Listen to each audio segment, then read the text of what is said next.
Welcome to Sponsored by Nobody. This week, sponsored by Succulents. Aren't they? It's January 2021, and you're listening to Leaves in the Jungle, Season 1, Episode 13. This is the game we're using Wildsea world setting and system. I'm Ian playing the Firefly, and we have Austin playing Zitsuyaku. Bev playing Rook. Dylan playing Jisun. And Jonathan playing Gomez. Perfect. Okay.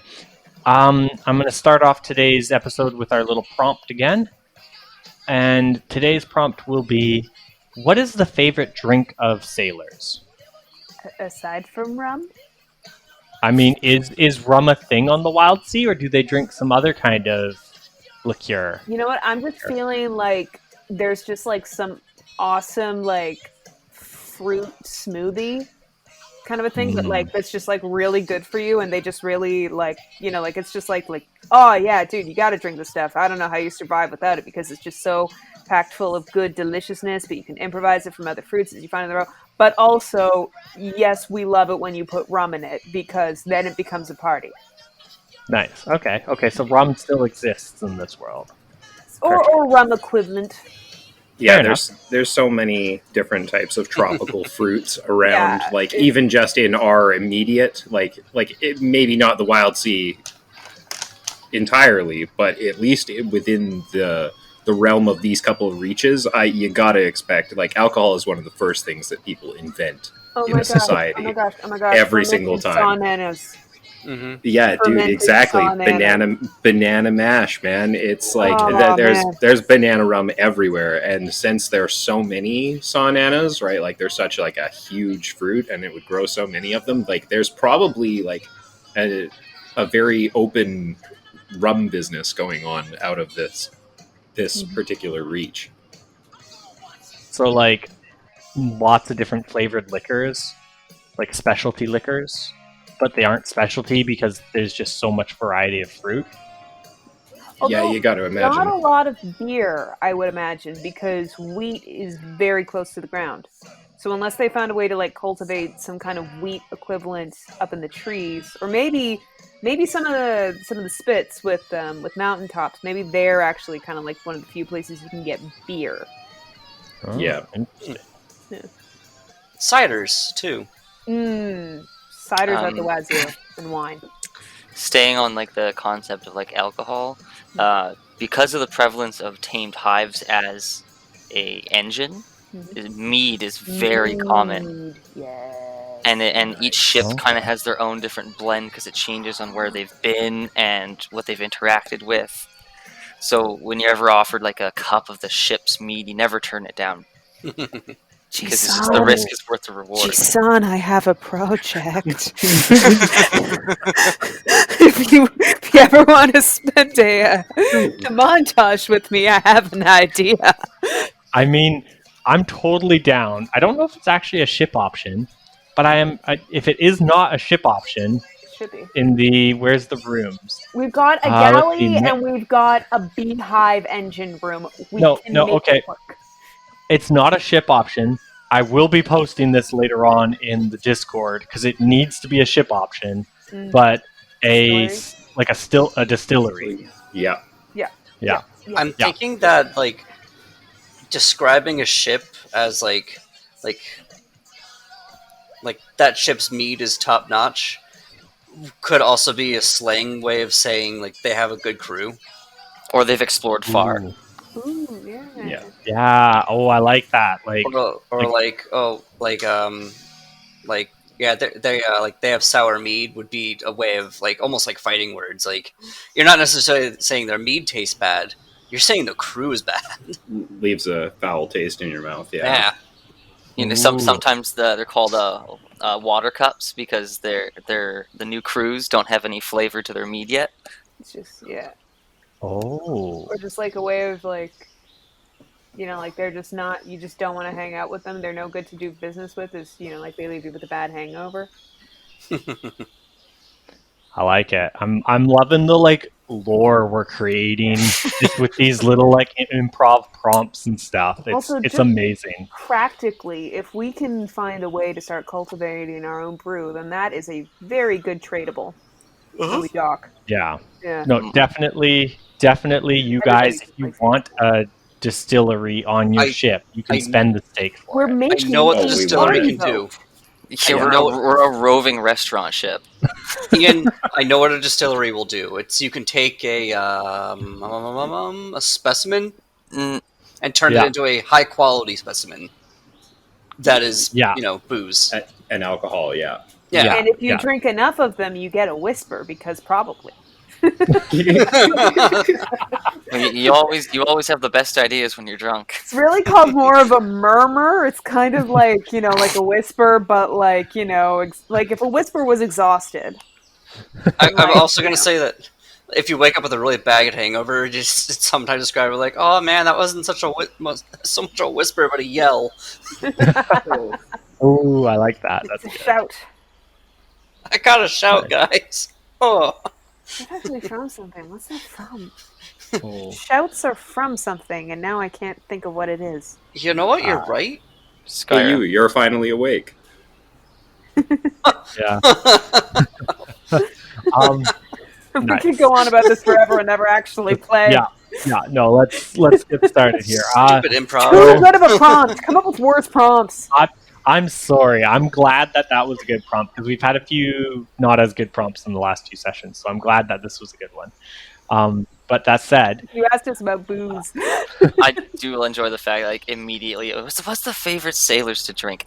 Booze. Gotta be booze. Nothing else but booze. It's the only thing we drink. Tell me that when you don't think of like sea shanties, that you're not picturing somebody who's probably like singing heartily with a jug in their hand. it's true. Right? Although you guys did state smoothies, like it'd be fruit based booze. Well, I mean, like I'm thinking, yeah, like a fruit smoothie, but like occasionally, if you want to turn like like a good productive day into a party, you just add a little Sonana rum to it, and now Yeah. it goes from super healthy, like your buddy who's all about that health drink to your buddy who's all about that that life party life. nice. Booze cruise. Yeah. Okay, so this is going to sound a little weird because we're technically recording these out of order. So I'm going to ask what happened last episode, and to you guys, it means the last episode we recorded. To the viewers, it will be the second to last episode. It will be episode 9, not episode 10, because this is episode 11, and we haven't recorded episode 10 yet. Because we're recording out of order because reasons and such. We're so professionals. what happened episode 9? Yeah, we're professionals, I think. Wait, we're getting paid Not really. in love and friendship? Yeah, we get paid in happiness and smiles. You're getting paid in peanuts, but I'm allergic to peanuts. Yeah, called dating. cashews. Okay. Yes, what happened in episode 9? So we gave our little ninjas masks. We found the resistance, but it's really more of like, hey, look, here's a couple ships tied together in a tree. I got drunk Mm-hmm. and just kind of aired my technically they're my prejudices just kind of came out while I was drunk.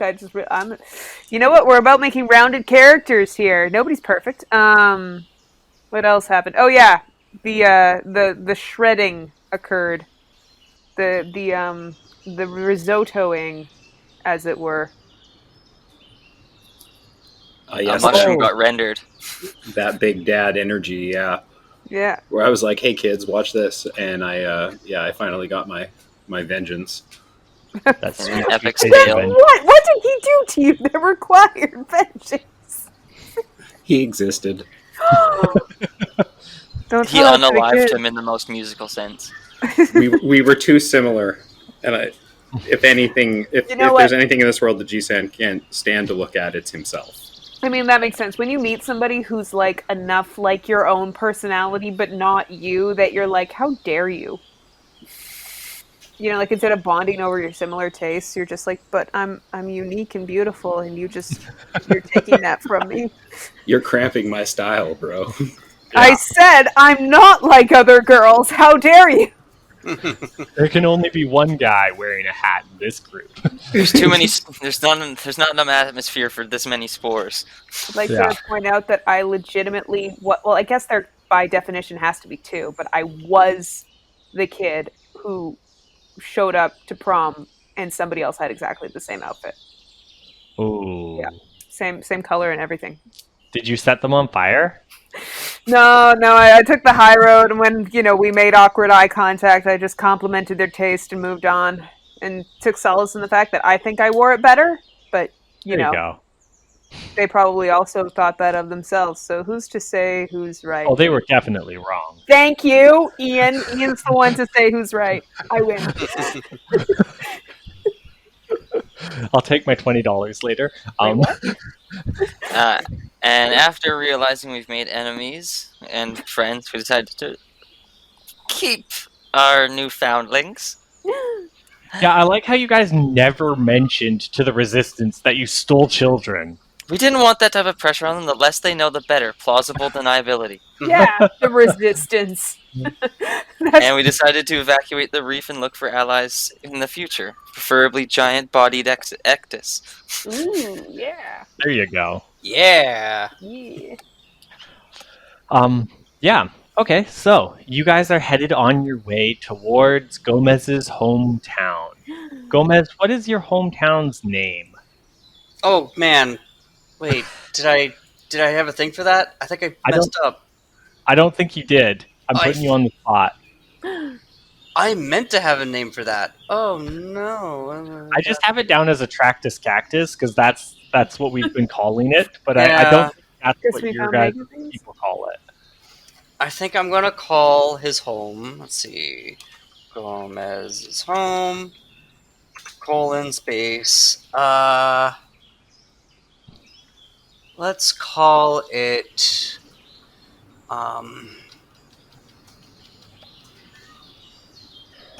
It is. You know. Da-da-da. It's called Top. Top? Okay, I love it. It's excellent. But when Gomez is at home, he feels like I'm on top of the world. Here, he's on top of the world. I'm on top. There you go. Okay. Okay, so, Gomez, you remember your home, the Reach, because as your ship kind of comes into these waves, the beautiful mangrove trees all around you with their gnarled, it's weird because mangroves have those gnarled roots. That's what they're known for in our world, at least. Mhm. But on the Reach, you don't normally see true trees' roots. But the way these mangroves have grown is over top of and inside of a weird, mushy tree line. So the tree line almost lowers a little bit, and you guys are on and inside of these mangrove roots and leaves as they're all different heights, much more so than the normal sea is all different heights. And you can see underneath the roots that there is still branches and leaves and such, but they're much damper and thicker than normal. And it looks almost like you guys don't really know the word swampy, but that would be the term you could think of. So the large mangrove trees as your ship's cutting through. The fruit and veggie or berry that's known in this area are giant raspberries. So raspberries, you know how each little raspberry has the seeds on it, and they got the beautiful little bulbs all around them. Mm-hmm. So each of those little bulbs is the size of a baseball. I'm so happy. So just giant raspberries. You could make money pouches out of the fruit leather. Yeah. Yeah. And Milk just like dehydrator. Just like blue raspberry smoothies, you're already tired of it before you're a third of the way through. Why did I get the extra large every time? Because it's only 10 cents more. I know. But you're never gonna reblend it. Yeah, and then unlike regular raspberries, these are not spiky vines, so they're just normal vines. They're not spiked, they're not dangerous, they're just friendly vines with giant raspberries on them. Doubt. So that's nice. This is a pleasant reach. You guys are going from a scary area to a happy area. Scarier. It's remarkably tame, I think would be a good way to put it. Yeah. I feel Yeah, free to let my guard down. What's the worst that could happen? No! You'll find We've out. already Now we're done gonna roll all ones. and then the local animal is a shrimp that's about the size of like a dog, so like 50 to 100-pound shrimp. Mm-hmm. And those are the local like animals that scurry around these mangroves. They're just large shrimp. Wait, we're living in a place where there's giant raspberries and giant shrimp. Mm-hmm. Yeah. Tell me that there's like giant chocolate and giant waffles, and you have created Bev's perfect eatery. Oh, Bev. Is there giant strips of bacon that I can blanket the shrimp in? I mean, there's snuggle them there's up tree real bacon. good, and then Yeah, we can when make they're tree asleep. bacon. Yeah. And as for chocolate, like sure, why not? There's this area is also home to like the cocoa bean. No, he says, well, you gotta wait for the raspberries to ripen. And you see, the cocoa became kind of parasitic in these areas, so it just kind of blends in with the raspberry. Raspberries with cocoa beans on the inside instead of like that big seed. Mhm. Yeah. I'm Or not seed. It's the stem. The pod. Yeah. I'm no. tempted No. to That's divorce what it my is, husband is- and marry a berry tree. Inside. So each raspberry, you know how each little bulb has a seed inside? Like it's got the flesh of the berry and then it has a little seed.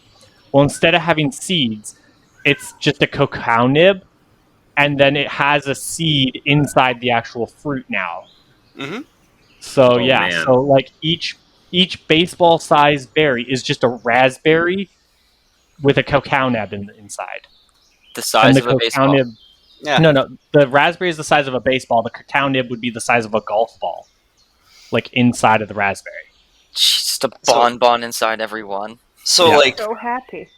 fade in when we're all in the kitchen and Gomez is like is like as Jisan is carving this thing up, he's like, no, carve here for that, and you can see where like there's that seed. If you grind that seed up and treat it, then Jisan's like, I know how to do this. I Yeah. get it. It's Shut up. drugs. I get Yeah. it. Rook he's like, just I kind of know. pulls Jisan aside at one point and like, Jisan, I need you to take this stuff and like make it into like, I don't know if it would work for like a preserve or like a like a fruit leather, but I need you to make a large stockpile that can be accessed hypothetically once a month. Just thinking ahead. There you go. Just saying, it will help. I'm just like literally watching the rest of my crew turn into a bunch of like buzzing like freaks over this There's stuff. literally You know what I mean? bees around me as I'm looking at you. Just I'm standing there and I'm like, yes, they're losing their minds over it, and I haven't even like seen this crap yet, right? Like, I also don't make think it that into waffles. we don't have a ready source of caffeine, so yeah, this would be a thing. I'm just I have tea, but I'm yeah. picturing Jisan just like, yes, they love it already. Just wait till I put my spores in it. No. No. He never puts his spores in. His ponytail accidentally falls in. Exactly. Accident. Tsitsiaku has no idea why they're so excited, but I do know that when insects feed off of sugary things, they taste better. So I'm excited for the mites. So, and the last statement I need to make is the nearby landmark that's so important to this area. Now, growing up here, Gomez, you know that there's not, like you've described, listeners will know that you've described this as kind of a calm, unassuming area. Mhm. So there's not really an important landmark. However, a few years after you left, a large lily pad bloomed right near your town. And it's now full of water. And this lily pad is a good 20 kilometers squared, Oh, good lord. and its a max depth is 250 feet deep. Oh, it's a Huh. big lily pad. So it's a giant lake. So unbeknownst to you guys currently, this whole area in the last 10, 15 years since Gomez has been gone has went from a tiny little nothing town where Ectus breed, like some Ectus breed here, to a massive beach party town because Gomez's home area pumps out sand, which we'll get into that later in the next episode when you guys actually get there, because his hometown is amazing and I love it. But we'll get into more detail. Currently, you guys just need to know that awesome raspberries, giant shrimp, mangrove trees, and somewhere out there is a lily pad full of water, making one of the largest lakes on the Wildsea, probably. I mean, I know we need to incite revolution to end copious amounts of human suffering, but I kind of just want to stay here. Right? Why? It is a When we welcome retire into the sunset, this is where I'm coming. The first time a Yeah, while me too. the fruits and vegetables haven't attacked us as well, so it's a Yay. welcome break. Yeah, there's a reason for that. We'll, don't worry about it. What? Every time I'm not some worried that somebody throws in a don't worry about it, I'm suddenly worried. Shut up and have some raspberry. It's great. Okay. Just eat this. It's fine. Nothing bad will ever happen. Yay. So, how long have we been in the Reach, and what do you say we're doing? You guys have been in here for how long have you guys been in here? You guys have been in here probably a few days. In those few And- days, have I had time to fix any of the ship? Actually, I'm going to give you guys currently a montage for the few days you guys have been in here. So you can do Okay. an action. If I can justify it narratively, Ooh, I like this thought. I can, well, no, can I both heal ship and use one of my milestones to pump up one of my tracks for Surefire Smith? Is that cheating? For your which tracker? Oh, your I see your leveling track. Yeah. So what does Surefire Smith do again? It I can't remember the exact description, but I think what it does is it turns conflicts into triumphs for fixing stuff. Generally, there's a more specific. Okay. Yeah. Tell you what. If you do your roll for repair, Okay. and if you roll a 6, because when you repair, it repairs 1 box or 2 boxes if you roll a 6. But I'll give you, if you roll a 6, I'll give you Surefire Smith and 2 boxes repair. If you roll a 5, I'll give you the choice of 2 boxes of repair or 1 box repair and Surefire Smith. Okay. And then 4, 3, 2, 1 are the same as normal. Okay. Do I get any advantages? And I was gonna say, kind of narratively, what I was gonna do was stumbling along, was kind of taking the kids, and I think who's the one that's really getting it is Rocky. Rocky. Yeah, You know, Rocky's like, and kind of taking him under my wing to kind of be like, hey, do you want to help me fix the hull? Kind of thing. Yeah, I'll give you 1 advantage if you take Rocky along with you to help you. Yay! So that's 5 dice. Yeah. Is everyone taking a protege? Right. I've got 2 5s. 2 5s. Okay. So, I didn't say what I would do for a twist. Okay.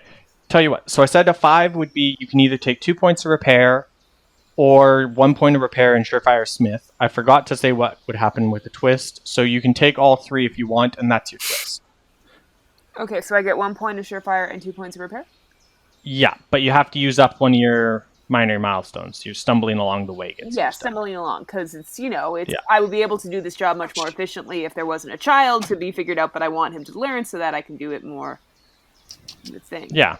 Yeah. And then you heal 2 points of the ship, which is the 2 points in armor. So it's just your saws are left damaged. Yeah. Perfect. Nice job. Thank you.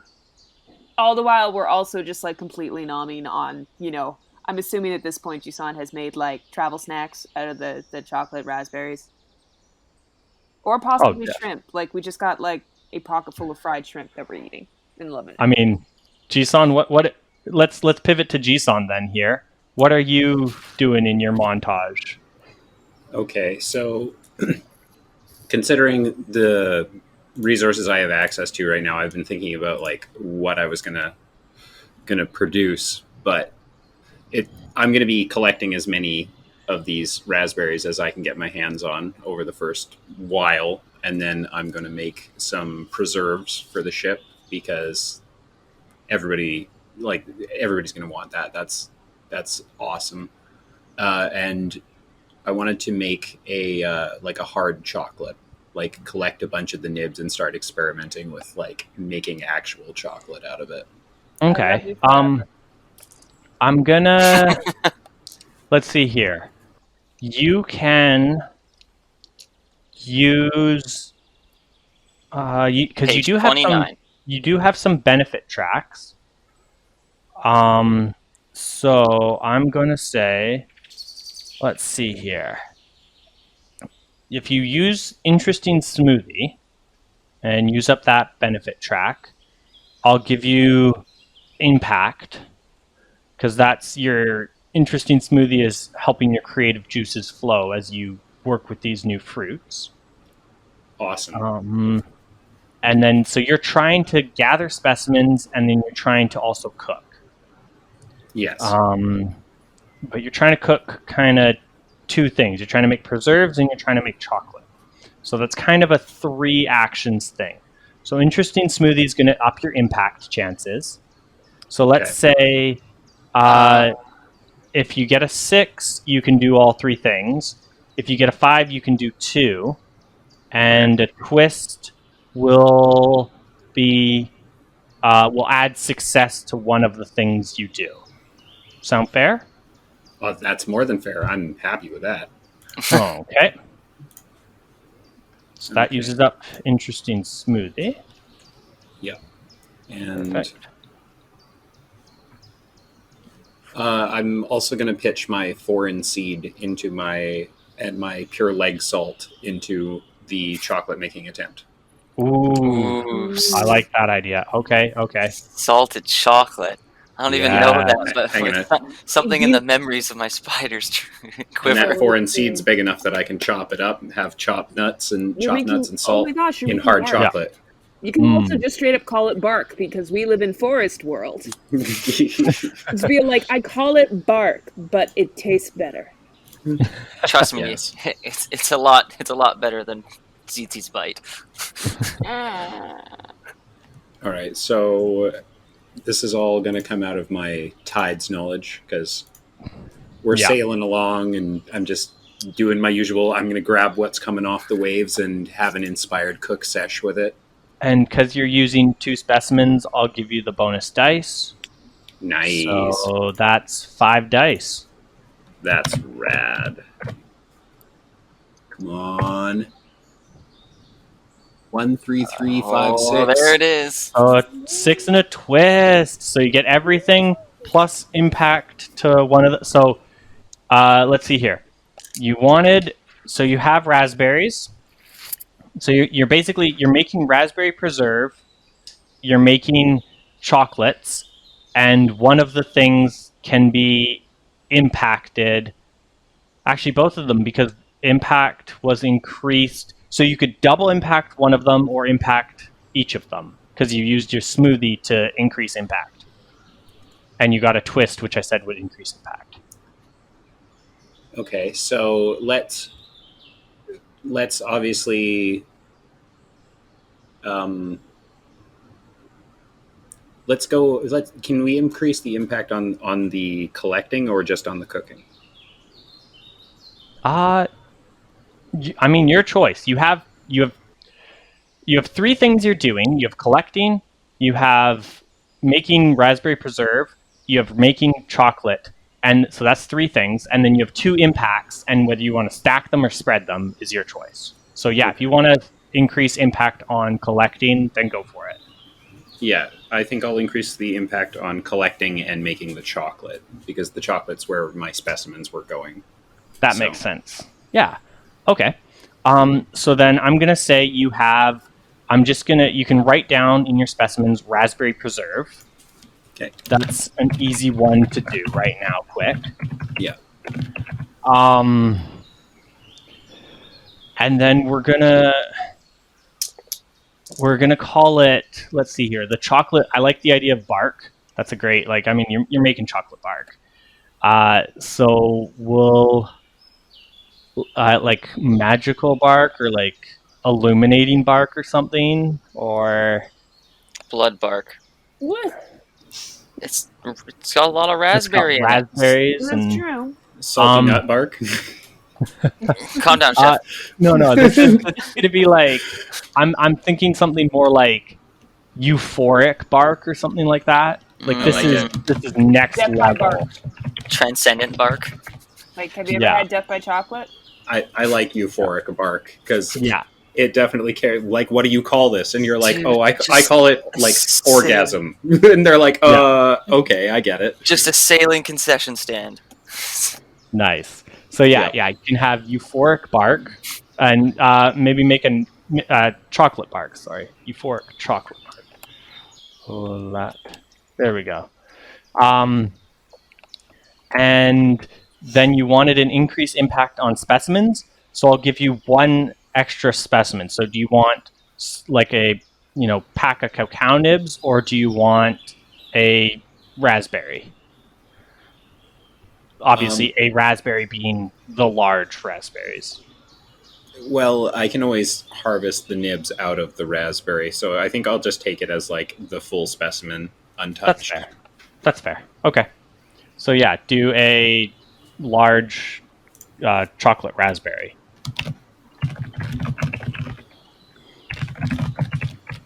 Love it. Thank you, sir. Nice. Okay. Who's next? I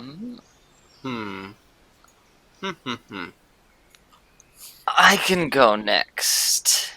Okay. I wish to take one of the children. Why do you giggle? Because you said that statement very slowly. Take one of the children. No, and I would like to go and on a gathering and wave walking trip with them. Okay. Using the Delta Fire for safety. Running from branch to branch, arms out behind them. Yeah, and teaching them that like, the waves are not to be feared and like they're to be respected, but they are freedom once you learn the ways to walk on them. And I want to make it my project. Yeah. Okay, so you want to try and start teaching one of them how to wave walk?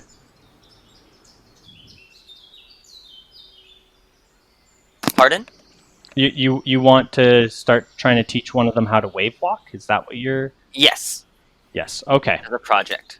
Okay, so that brings up a good point. We are going to be testing out a homebrew here where, let me pull that up, where players can turn milestones into stakes in the ship, and stakes in the ship can advance NPC crew members. So this allows, because we're running a more story-focused rather than a just fun adventure campaign. So players have commented that they don't feel like they're getting enough stakes in the ship to upgrade their ship. So we made a compromise of, okay, well, you can take a hit on your milestones and upgrade your ship. So I believe that's what Austin is going to start doing, is you want to start a track to start making a stake so that you can use that stake to upgrade one of the kids. Is that correct? No. No? Well. There goes Matt. Buzz off, Ian. Get out of our creative space. I'm just going to leave. You guys go on without me. It's cool. I love Way to you. I get love my you, nose in Firefly. Firefly. On page 31 of the book, Oh, you're reading the book without me. I see. there's a concept called projects, because this isn't really a task that I'm doing with the child. This is more of like, a 10-minute side cutscene with the child as my montage to progress the child. So like it's going to take a while, but I want to work on him with and teaching him like Drock taught me, or them, is what gender is. They're all guys. Thank you. Yeah. It's been a while since I looked at the crew Yeah, sheet. we rolled for their gender. They're all guys. And I'm going to take Colt. Yeah. So so this project that you're doing, are you increasing Colt's stat, or are you, what's the end goal here? I guess the end goal is to increase his stat, I guess. Okay. So then my long blurb that you shot down was correct, because I've kind of turned projects into this other form of advancement. So it basically, yes, you want to up Colt's stat, and so you're going to do a project, which that project is turning a milestone into a state.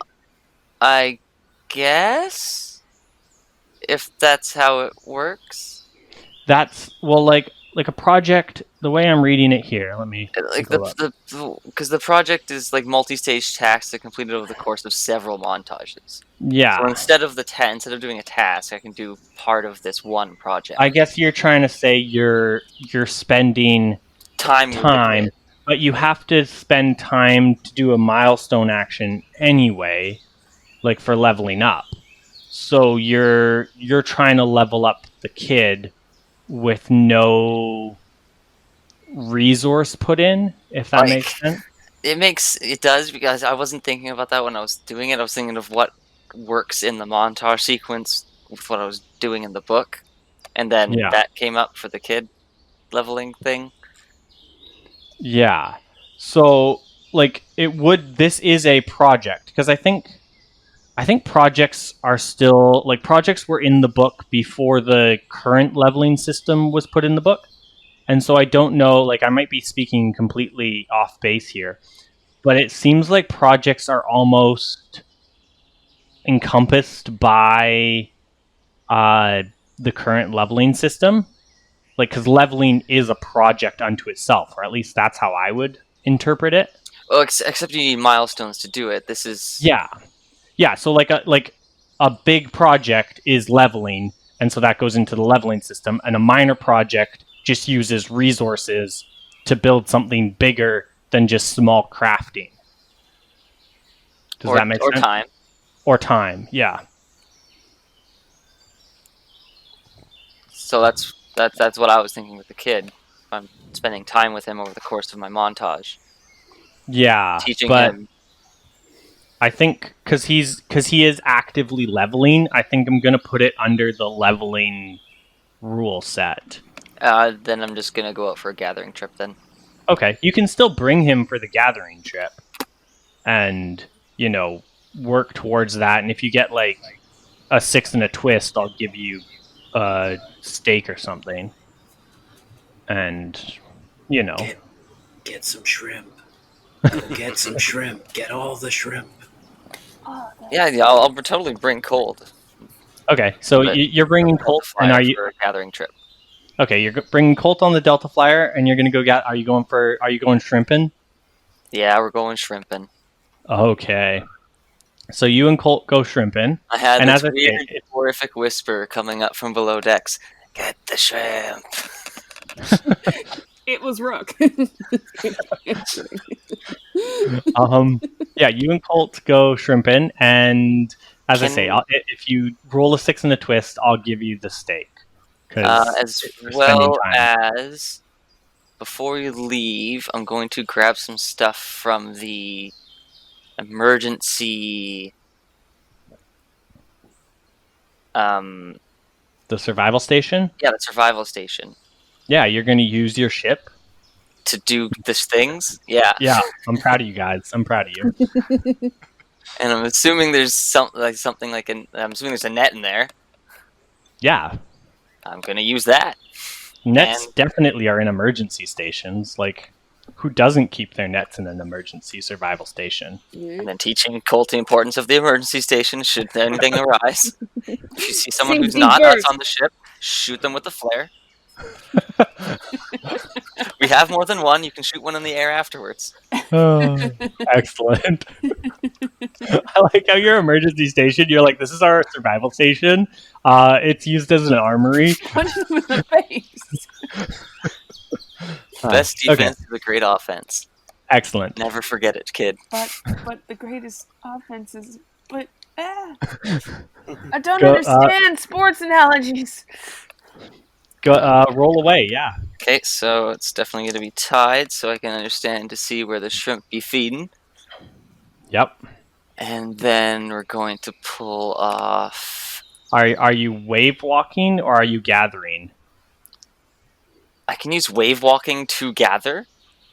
I'm gonna give it to you because you deliberately said you're taking Colt out here to teach him how to walk on the waves. It's true. I am an example of why not to fear the waves.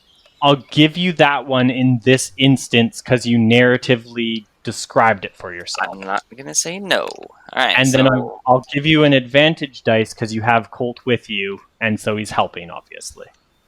and he's tied off. Yeah, I love your ability to tie everyone off. I've seen Treasure Planet. I am not losing so a stone. wholesome. Dude, super important, actually. Oh I have learned from my experiences, man. no! 12-year-old me was Treasure not Planet. ready for that. Oh, it's just a DreamWorks movie. How bad could it be? No, Whoa, stone. whoa! Disney, come on! Just because they botched the release, it's a Disney movie. So tides plus 2 for wave walking and 1 for Colt and 1 for the net. I'll give you double advantage because you actually utilized your ship. Yes. All right. All right, kid. This is why you don't fear the sea. It's a 5 and 2 1s, a 3 and 2 2s. Okay, so a 5. Not as good as and a everybody twist. else, but still pretty good. Nice. 5 and a twist. So 5, you do successfully collect something on your journey. Just like I like to envision it as I'm wave walking along, showing him the techniques, and walking backwards, bouncing from bouncing leaf to bouncing leaf like Ella Kid in that one Pokemon movie. I'm gonna see this little movement, and like a hacky sack player in the '90s, gonna punt up a shrimp just high enough for me to grab and just throw him into the net that Colt's waiting to throw on top of him in the ship. Nice. Okay. Yeah. So, and then you have a twist. So, what's your twist? It was feasting on some small furry creature. Okay. So, I'll give you the specimen jumbo shrimp. Yeah. Because that's what they are here. They're jumbo shrimp. Can Colt save the thing it was feasting on? Yes. Sure. Yeah. No, I like that. Okay. What was it? Yeah, what was it that it was feasting on? It's a I'm small gonna leave furry that up creature. to you guys. Ooh, okay. Who wants to claim this one? What was it feasting on? Some kind of small furry creature, and Colt's gonna save it. I mean, since you brought up Elekid earlier, now I'm picturing oh shoot, it's like 4th gen, so I can't remember what its actual name is. The Pikachu knockoff that's like a flying squirrel. Emolga? That one, yes, Emolga. So I'm picturing like a flying chinchilla of that type. Okay. Like a flying squirrel, chinchilla, Emolga. Can it just be a really filthy possum? Okay. Disgusting. Just It's a like- pure possum, Well, no, unmutated? it was being eaten by a giant shrimp. Like it's missing at least half of its fur face. Oh, we have to So- decide. I'll let you guys decide on the injury too. It's gonna be scarred, of course. Yeah. So is it an ugly possum or is it a cute flying chinchilla? All possums are cute. Chinchilla Yeah. possum. Okay. So it's a flying possum. Oh my god! Nice. But like, I am going to say that, like, Can it be like no bigger than a rabbit? Yeah. I'm going to say that it is actually a half breed, though. These aren't normal. Yeah, it's a weird mutated like rabbit-sized possum that like when it moves its arms out, it has like those fleshy wings that like things glide on. You know, I like would almost say not even mutated. It's just a half breed. But its back is bright Yeah. red to blend into its favorite food. Awesome. nice. Okay. And then how is it scarred? Jisan? Missing a limb. No, an eye. It's got like the really classic, like I'm a badass, like through the eye scar where it's missing one of its eyes, and it's just like I've nice. seen some shit. The single Except line now down I its can't. face. Yes, exactly. Like the most fashionable. I only have one eye scar. Yes. Okay. Excellent.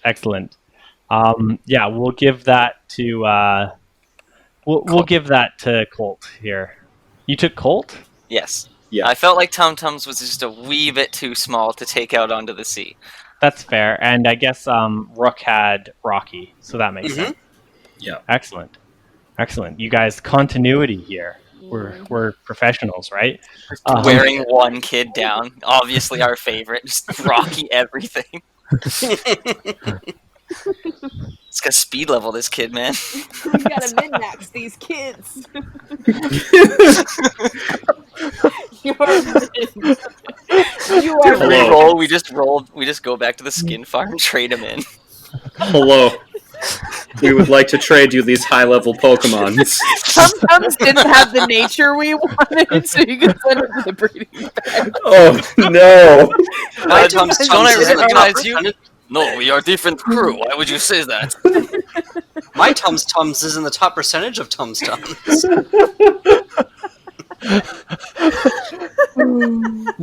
Excellent. Oh my god. Shouldn't be parents. Oh. Why, they do that too. My kid's in the 99th percentile for hair growth.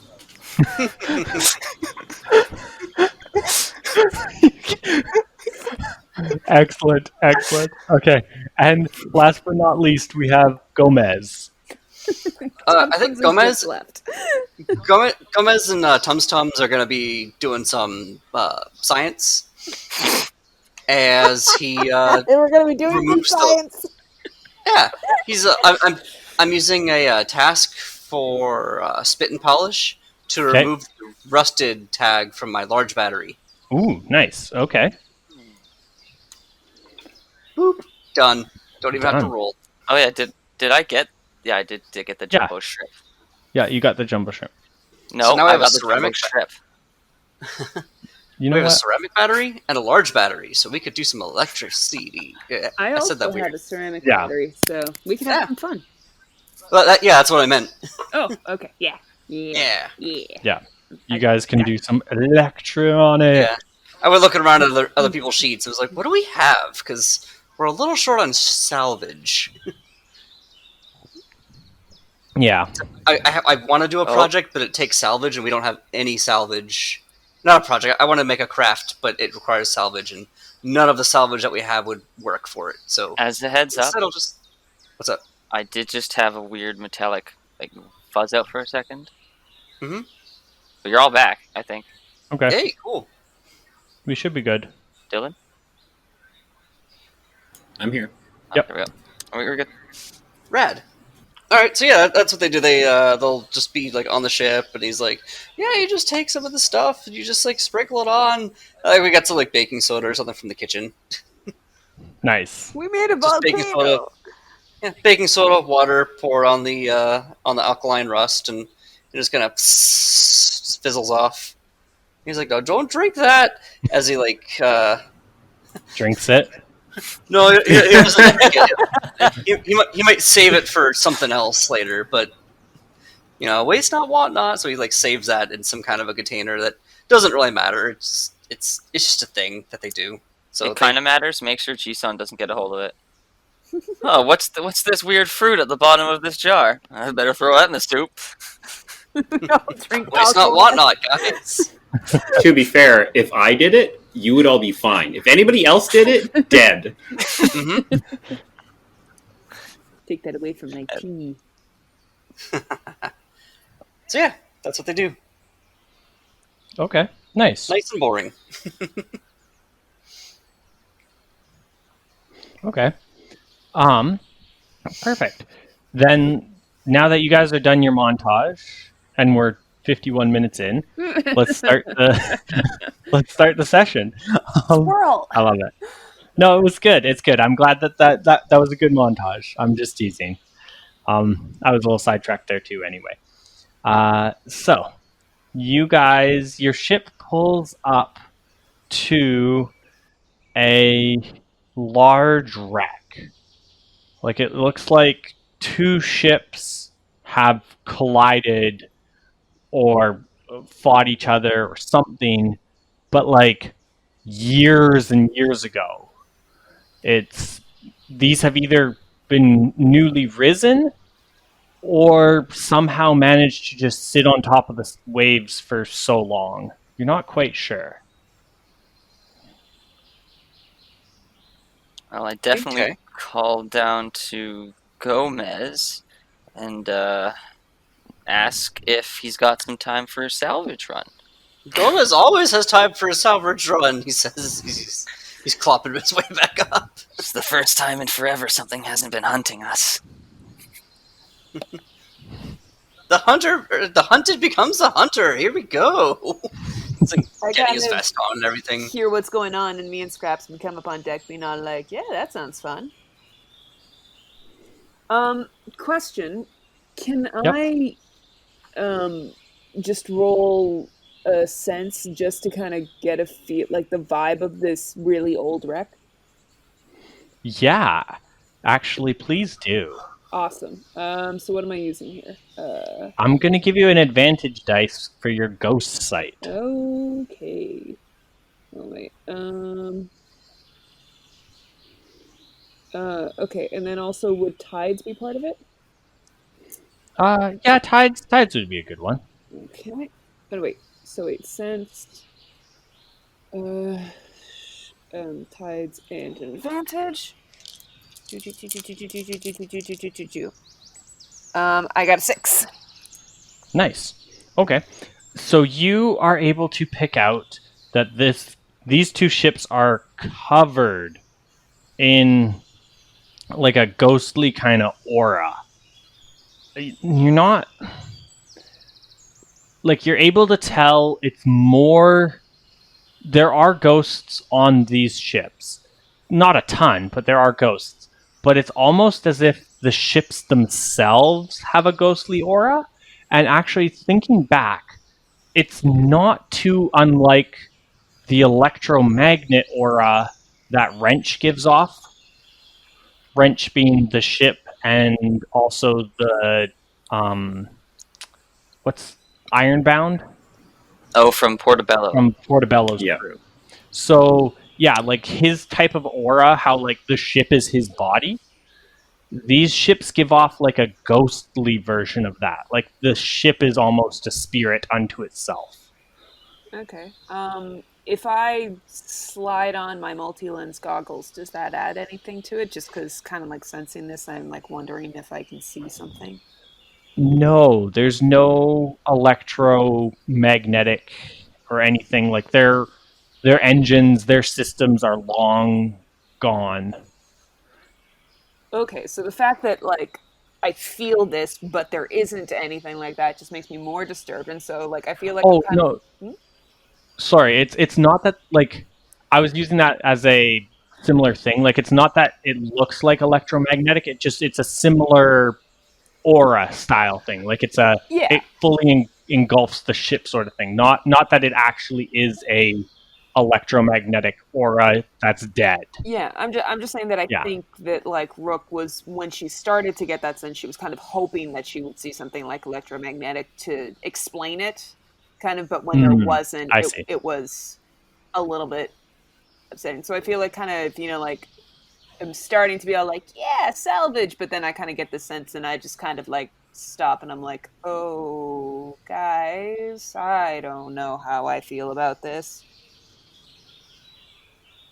Well, I do. He's like still getting ready to go. Do you What's see? up? Do you see something I don't? It looks pretty safe to me. Well, I mean, we haven't really gone over there. The last time we did this, there were wolves. I packed a shore lunch. I'm gonna like come up with like my picnic basket and like delightful. blithely unaware. Yeah. Yeah, exactly right. And I'm pull out the jar of raspberry preserves and I'm like pet it a little bit in front of everybody. Like this is gonna be good. Like you're gonna enjoy this. Put it back in the basket. Like clearly trying to coax Rook through being a complete wussy. Our hero, I- G-Son. MVP right here. Oh man, I'm almost wondering if I hand you something, will you pick up on it? So I'm just kind of like fully like kind of like holding back, but I also see the basket, and I'm like, oh, that smells good, But just kind of looking at him, like, guys, I feel like this is gonna sound dumb. Do you think there's any chance that those ships are haunted? And then just kind of Scraps just kind of perks up, looks at me, looks concerned, and goes, haunted. And then I'm just like, I don't know if I don't know. Just me and Scraps are both just kind of like, Gomez peers down at the ship. softball. I don't know if you'll pick up on what I'm tossing you. And he looks back and he's like, oh, definitely. That looks rough. Yeah, like I like look at the ships, like about 2 seconds, just nods. He's like, yeah, like 99% chance. Yeah, probably haunted. Definitely haunted, actually. Yeah, ghosts are real, and those things look like they really have ghosts, but they also have treasure. Treasure sounds fun, but I can always send out my pet to see what's up. Worst comes to worst, we can always flee. we can always have the picnic on our ship where it's nice and not haunted. I really want that picnic basket. Yeah. Well, good luck making your own lunch. I'm gonna go and sit in the Delta Flyer. Oh, I'm definitely still going over. Same. This is happening. This is happening. I'm gonna go take a look at what's over there. So we can. I just kind of like split look up, at them, guys. and I look at the ship, and I look at the picnic basket, and I look at the ship, and I'm just like, damn, I love shrimpy snacks. And I just get on the boat, and Scraps follows me because he also smells shrimpy snacks.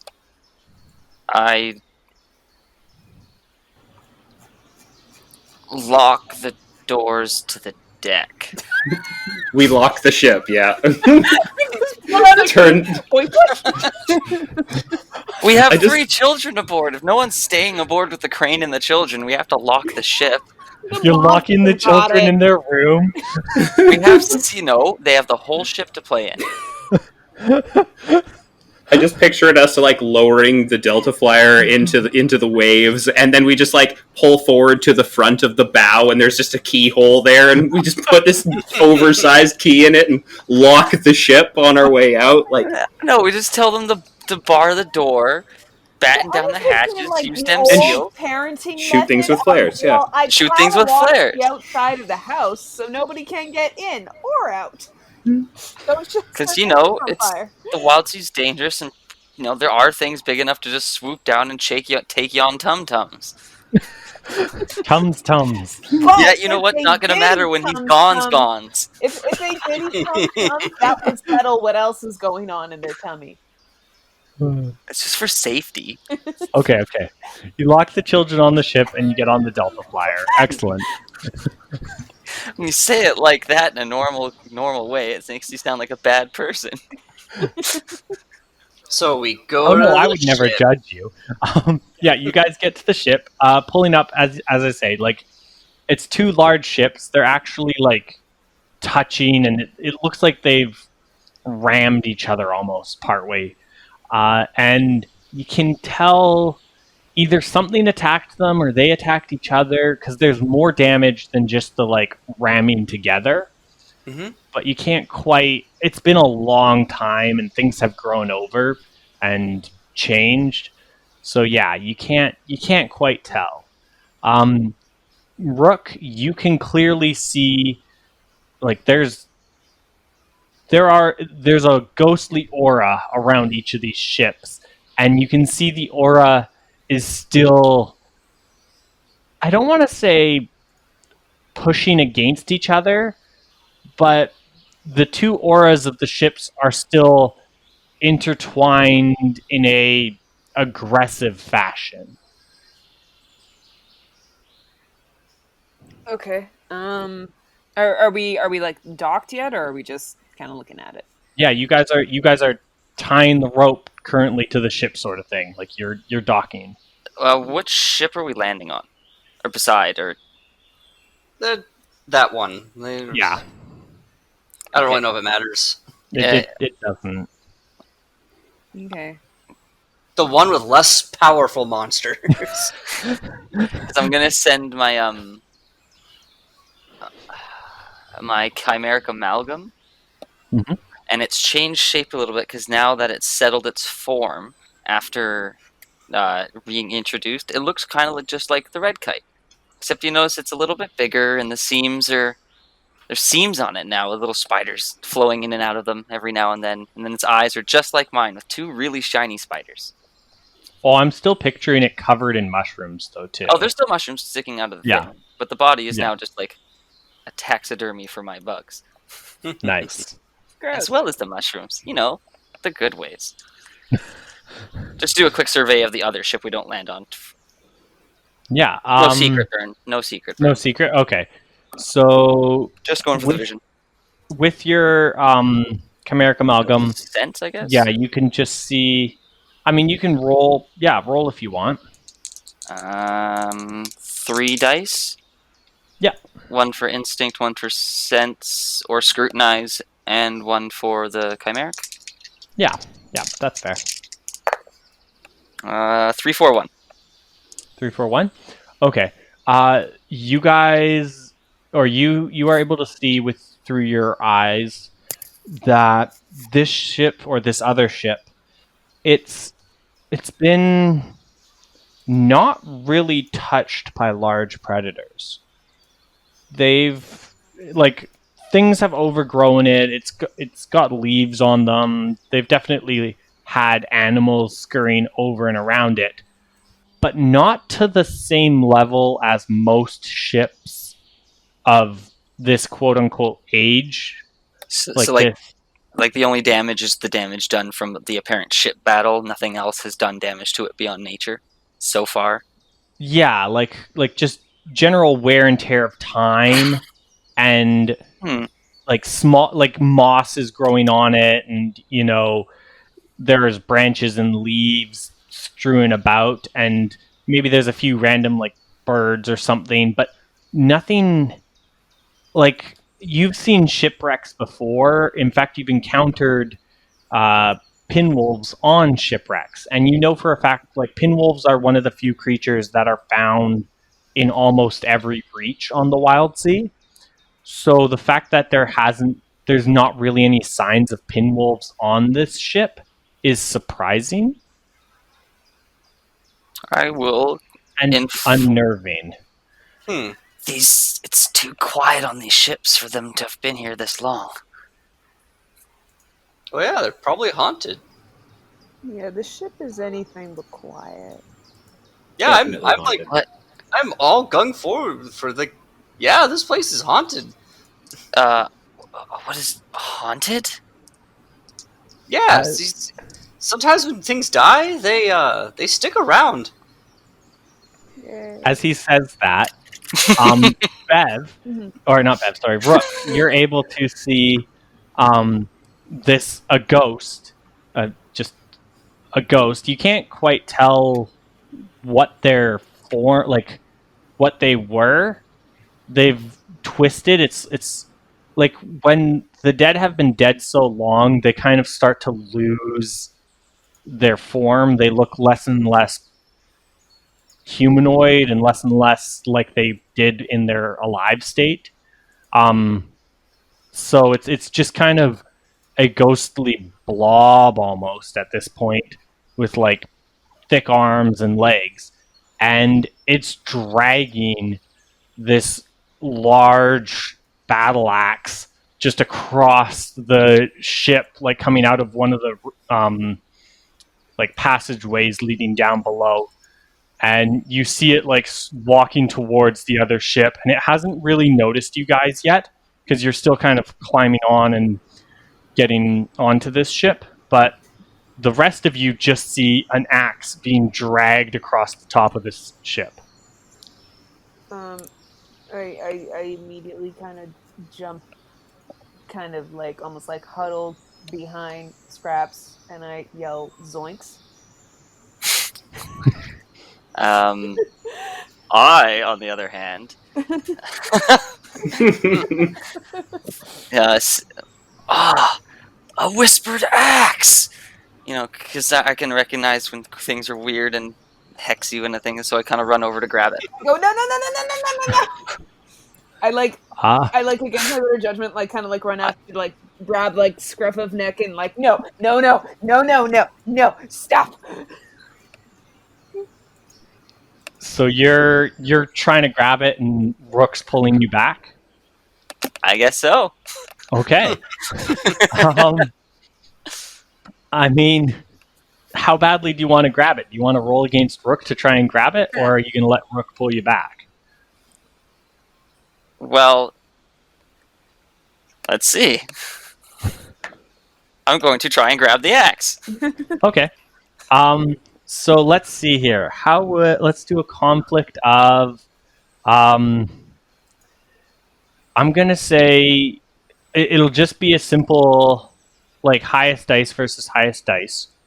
And Seatsy, you can roll brace, and Rook, you can roll let's see, grabbing someone. Strike. You can roll strike. Can I revert? Can I roll dodge to avoid her grabbing my shoulder? Yeah, sure. You can roll dodge or brace, and then Bev and Rook, you can roll strike. Am I allowed to use grace in this? You can use. Yeah, Grace probably would work here. Okay. All right, here we go. Doozy fight. And so, wait, hold up. When you have a 0 in something, what you do, because Rook has a 0 in strike, so you roll 2 dice, cut 1. Okay, so Which I'm rolling. sounds. So I'll roll 2 dice, count 1, and then roll another one for Grace. Does that work? No, because you don't get your edge if you have a 0 in something. Got it. Because you can't, yeah. So yeah, you. So she will be rolling take 3 the dice. worst of the two. Yeah, she'll be rolling 3 dice and cutting 1. No. She's rolling 2 dice and cutting 1, Oh. which sounds similar to just rolling 1 dice. However, the way probability works is it actually makes the roll worse than just rolling 1 dice. Yeah. But do we get our edges as well? You do, Zeetzi, because you actually have a stat in dodge. Okay. It's because Rook has a 0 in strike, that's Got how, it. at least that's how I read the book. No, that makes I sense. can, Yeah, Yeah. she gets to roll 2 dice still, as if she had an edge in the skill, but she gets a cut because she doesn't have the skill. yes. Okay, Yes. so 2 dice. One of my dice was a 6. Oh, what was the other one? Because I hope it's not better than a 2. Oh, it's a 3. Got a 1 and a 2. Oh, okay. Oh my So god, I'm so Rook, big and scary, and I I lost. feel like we Rook. get like some kind of like comical tangle, like kind of roll into each other, like cartoon roll into the wall, but I ultimately come out victorious. With your hand stuck to one of my webby parts again. Yeah, and I'm just like pulling it away, being like, "Don't take it! It's being used." yeah, you guys roll around, trying to tackle each other to not touch this axe, and the ghost Rook, you're able to see the ghost stop and turn to look at the two of you. The rest of you just see the axe stop and then start to swing upwards, and it's going to come down on the two of you. Oh gosh. I guess I just kind of like we need to move, like start to scramble and pull them, and we need like just trying to get out of the range of the swing. I shoot the axe with a blast at point blank range. I can't miss when it's up in the air that high. Manifold, though. Okay. I don't want a bow, but I don't want to die. Or I want an Also, axe, but I don't want to am I die. allowed to use Skybridge Step? Skybridge Step. A defensive dance that keeps you out of harm's way. Yeah. If you had a defensive stat, but you don't have brace or dodge, Wait, what? so you can use it in the sense that like it's really good because it's beefy. That's like where all your health comes from. And then you can also use it to gain an advantage if you were rolling brace or dodge. But Right. So seeing this axe come up, I'm going to draw my manifold bow and try to shoot an electric arrow at the metal axe as it's in the air. Okay. And I don't know if I have roll enough time, but I don't know if the spotlight's going to go to somebody else as I do this.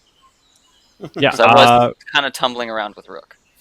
you were. I'm gonna pivot the spotlight before you roll to the other two, to Gomez and Jisan, as the two of you are watching this axe come off the ground and start making a slow, long arc to come down on your two friends rolling around on the ship deck. So I think Gomez. I think Gomez is going to start doing his job here. Like his job is to put himself, but he's the combat guy. Hi there, everybody. It's your boy Gomez. I made a combat character on accident, so I got these 2 points of brace, and I got this iron of edge. I'm gonna use them. I'm gonna put myself between this axe and these people, and say like, hey there, ghost guy. How about we parlay before we get to business? Yeah, I'm gonna say. Ooh, okay, you're diving in front. Jisan, what are you doing? So we all know that GIF of Homer vanishing into the hedge. I'm going to use my camouflage model to just kind of like leap backwards into the air and Chris Angel into the foliage and then blend into them perfectly. I'm just like, peace. I'm F this shit. I'm out. This is Excellent. I love it. Okay, so I'm gonna get. Let's start with a stealth roll from Jisan here, and you definitely get a double advantage because no one's paying attention to you, and you have camouflage model. So that'll be 5 dice total. Very good.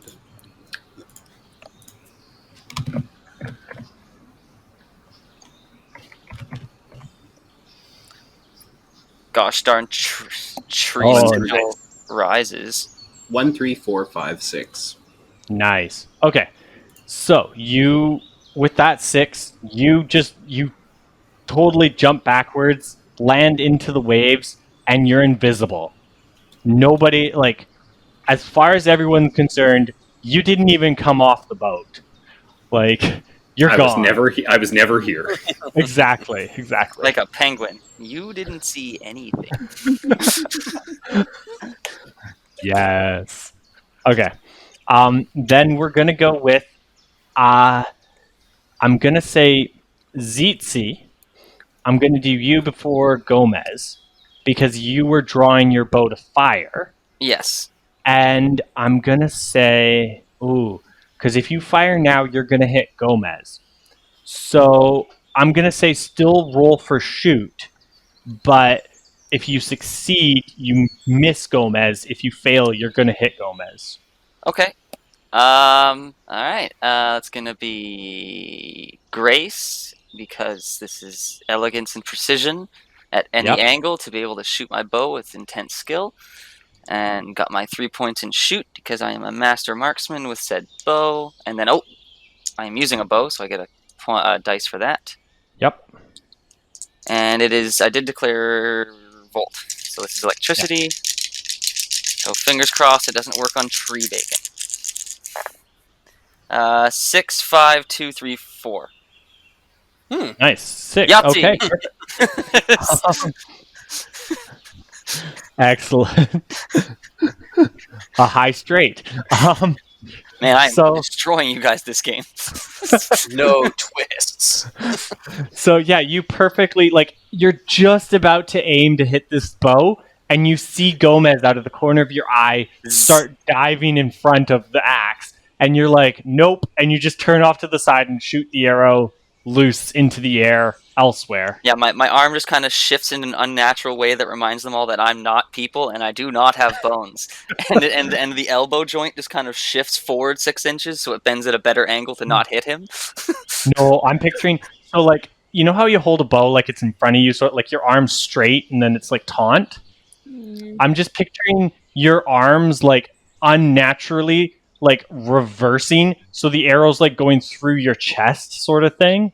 Oh yeah, it's like an unnatural angle, as if some dev had not programmed somebody to look at you in third person through the aim down sight vision. My arms just go into a perfect triangle. Yeah, exactly. And then it just launches, and then the spiders clear a little hole in your chest, and it just shoots through your chest behind you, off into the distance. Excellent. I don't hit the axe? No, you don't hit the axe. You miss. You miss Gomez and the axe. You're safe. Good stuff. And then Gomez, roll brace because you're about to get hit with an axe. But not a bow.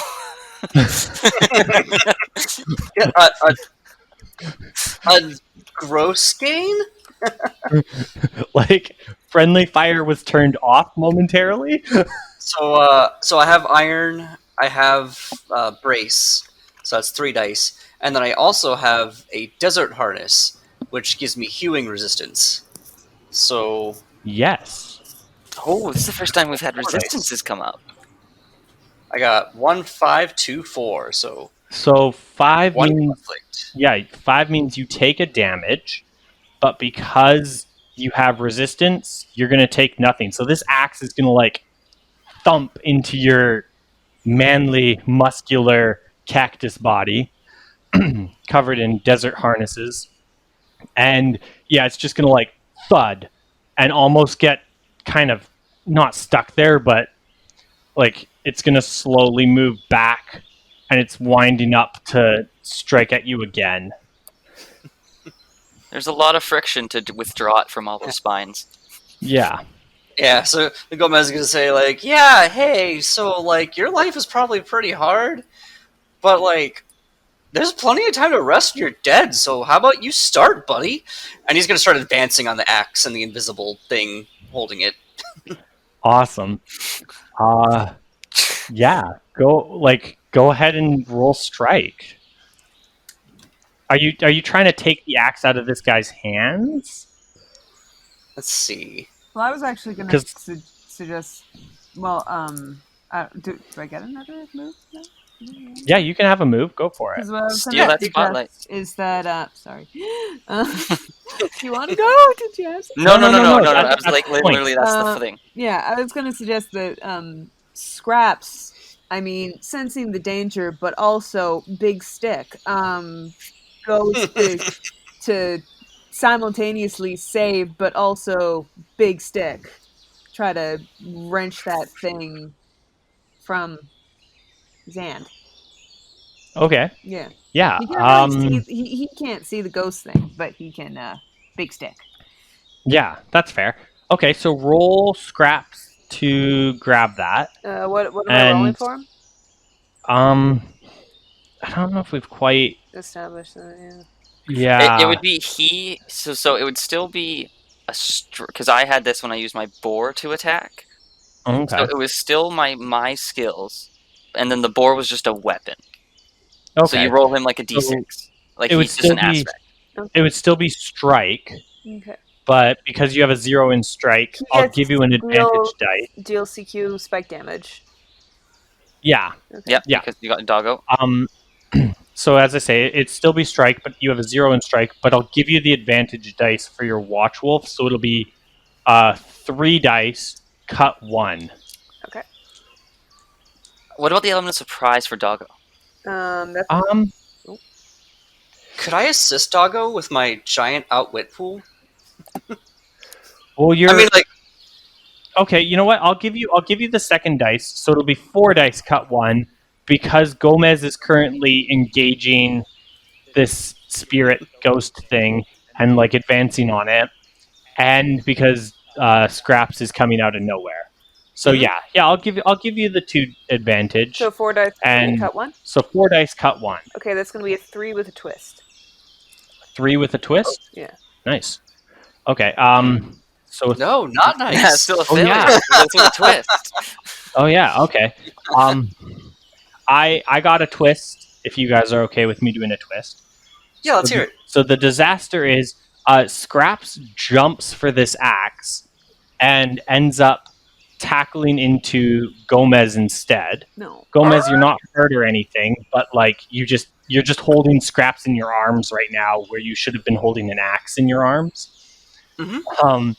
And then the twist is all of a sudden you just hear a whooshing sound and a thud as an arrow hits an invisible object and kind of slowly, it's like it hits it and then almost like it's drooping through like molasses or through honey or something.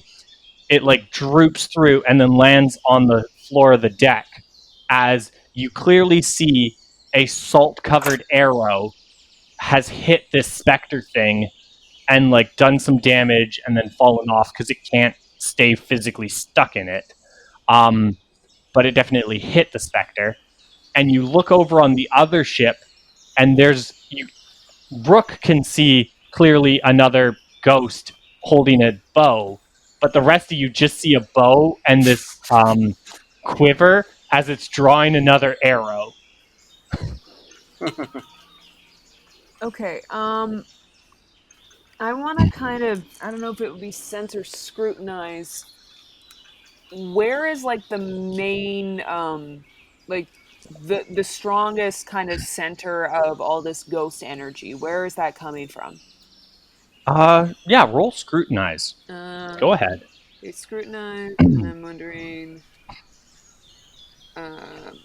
would tides work for that? Yes, tides would work for that. I'll give you tides. Any advantage? Or, you know what, sharps would probably... No, sharps would be better. Sharps would be better. Okay. Because this is a logic, like, you're like, okay, where is all this gonna originate from? Okay. And then advantage, you can have an advantage, because you were able to get such a good look at the ship earlier. Okay. Yeah.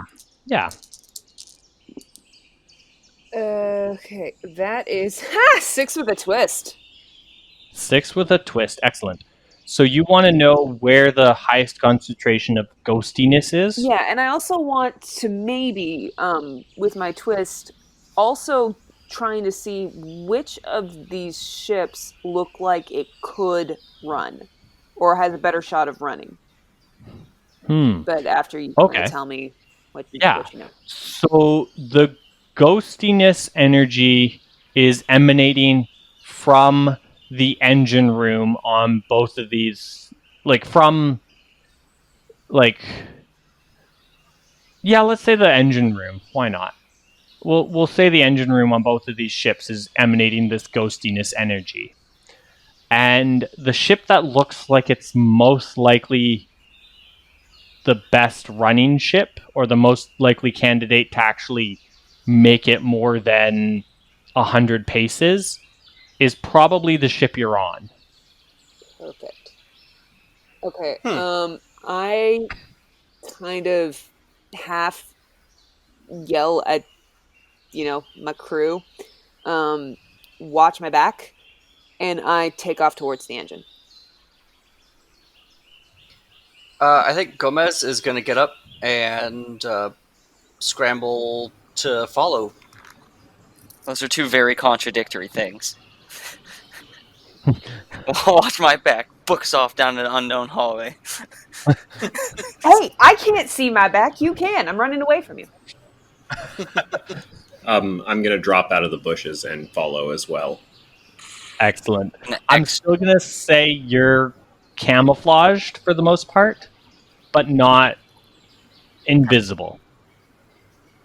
Fair? Okay. Fair. Okay. And then Zitzi, are you following or what are you doing? I'm definitely going to be extricating myself from the corner, looking wistfully back at the battle axe now wildly swinging at the air as I see salt-covered arrows being fired at it.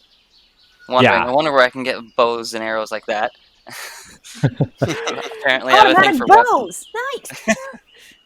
Right? Beautiful. And I want an auto bow. As you guys rush after my camoed friend. Yeah. Sorry, as you guys leave this area, this ghost stops engaging with you and starts moving towards the archer shooting at it. And it's you're using that axe to deflect arrows and it's getting pinged here and there. Jinkies, that was close. Thank you. Someone else was getting it. I can't be the only one figuring out that we're 4 people with a dog going on a haunted ship. The obligatory Scooby-Doo episode. Oh! As we're running towards this thing, obligatory running between doors in the hallway shot. Do or whatever it is. Benny Hill. Very Benny Hill. Yeah. Anyway. Excellent. But get to the engine room? Yeah.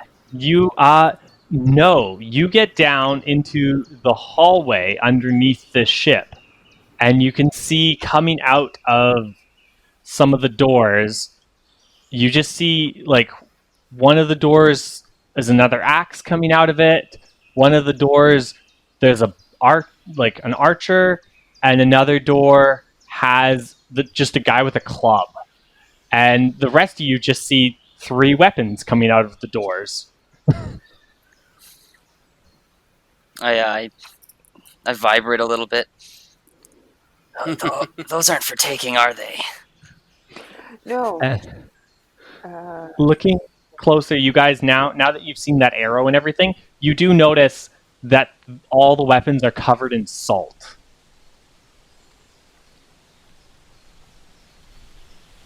I kind of nudge Jisan. I guess they know this. I guess they really wanted flavor sticks. I just realized something. You used up your salt? Oh, I still have it. It's just not in its original form. I guess that's fair, yeah. Duck it now. I'm like Rook. Where's his mouth? Death by euphoria. Death by chocolate. Yeah. Which one's got the biggest gaping mouth? Yeah, let's go with the one closest to you has a bow, and it hadn't drawn its bow. There was just a bow and a quiver, and it's slowly as you guys ran down the stairs, it's slowly starting to like move to draw an arrow and point its bow at you. But it's probably only 2 or 3 feet away, like in front. Can I do like a dazzling leap towards it and I kind of bust point. off a piece of chocolate and jam it in its mouth? I point at the spot. Yeah. Yeah. Let's do a synchronized euphoric chocolate attack here, and hopefully, like rest in peace, this boy. Well, I don't know about peace, but How are you putting this chocolate in its mouth? How are you dazzling towards it? Well, you said I was still partially camouflaged, so I'm basically just gonna like shimmy along the side wall, and then like as the bow is raising up, I'm gonna approximate like the stance of where someone would be, and then bust off a shard of chocolate and jam it into what I expect is the appropriate spot. Okay. I'll call that strike. I'll give you an advantage for your camouflage. I'll give you an advantage for improvised weapon. But you're still gonna have to... it's not combat. It's sensuous. It's performance. I'm dancing. Okay. You're dancing. Dance Yes. fighting. I'm trying to. they're breakdance fighting. It's not even combat as far as I'm concerned. These are restless souls, and I am trying to give them peace so that they can move on to the afterlife. With a resounding flourish at the end of its dance, the sphere is released to the euphoric bliss of salted chocolate. I just needed a good excuse to use perform, and that's fine by me. So I'm all okay with perform being used as a weapon. Goodness knows we've had enough characters use performance as weapons. So every bard in the we've all seen that scene from Final Fantasy X where there's angry spirits of the dead and Yuna does that dance and they're all like, oh, okay, we're going to pass on happily to the afterlife and not turn into monsters now. I mean, like, I'm a little bit late, but that's cool. Like, that's where we're at. Excellent. So go ahead still with 2 bonus dice. So that's 5. No, that's all 6 dice. You've maxed the dice pool. Congratulations. Achievement unlocked. Did it. And I still couldn't roll anything better than a 5. But you got a twist. I got a triple 4. With a twist. Okay. Super twist. Yeah, so you're gonna take an arrow to the knee. Like the arrow hasn't been pulled back all the way, but it's gonna scrape against you. So you'll take 1 point of damage. Okay. But so you can choose wherever on your character sheet you want to throw that damage. That chocolate bar, you break off a chunk and you just like shove it in the thing's head hole where its mouth would be, and you can actually, like, you wouldn't normally be able to feel the spirit being there, but because you're holding this extremely well salted chocolatey nut bar, you're able to, it almost feels like you're punching through, again, like molasses or honey. So it's slightly harder than water, but it's not quite solid. There's a little bit of resistance there. I got you. Yeah. And so you can feel it as you're just like pushing this chocolate bar deeper and deeper inside this thing. And it's like starting to writhe and not be a happy ghost spirit. But only Rook can see that.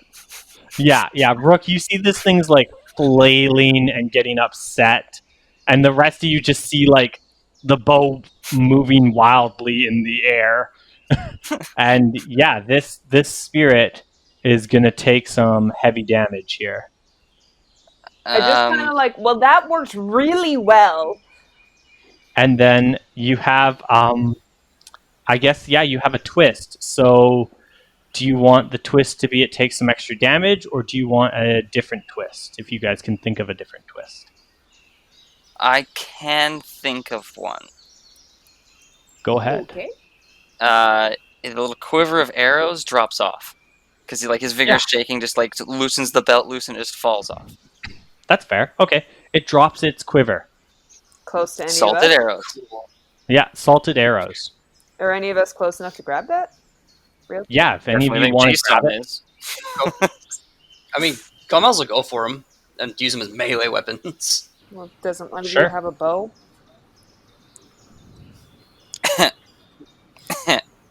Well, technically now we have 2 if the chocolate ends up murking that ghost.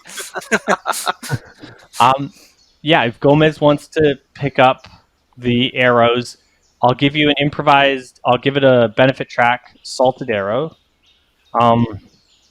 and you can use this. I'll say it's a 3-box track, so 3 boxes there, and yeah, each arrow you use, I'm just gonna say they'll break basically as you hit things with it because they're not meant to be used as a melee weapon. So. Maybe he'll take one, and then if do one of us have a bow? Yeah, me. Yeah, okay. Then he'll take one and then hand you the quiver, like the rest of them. So I'll just take one thing. Okay. So then, Zeetzi, you can take salted arrow, and I'll give you 2 boxes. What about the Yeah. other 2 ghosties? Do they react to us choking out this guy with food? God, I hope yeah, so.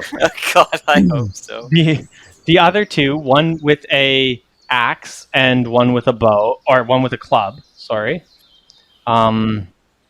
They are going to start raising their weapons and start moving. They don't move extremely fast, but they're moving faster towards you than a regular walking pace. Gomez will say, "Get that guy with the club off of me! I'm going for the guy with the axe." or I got the guy with the axe.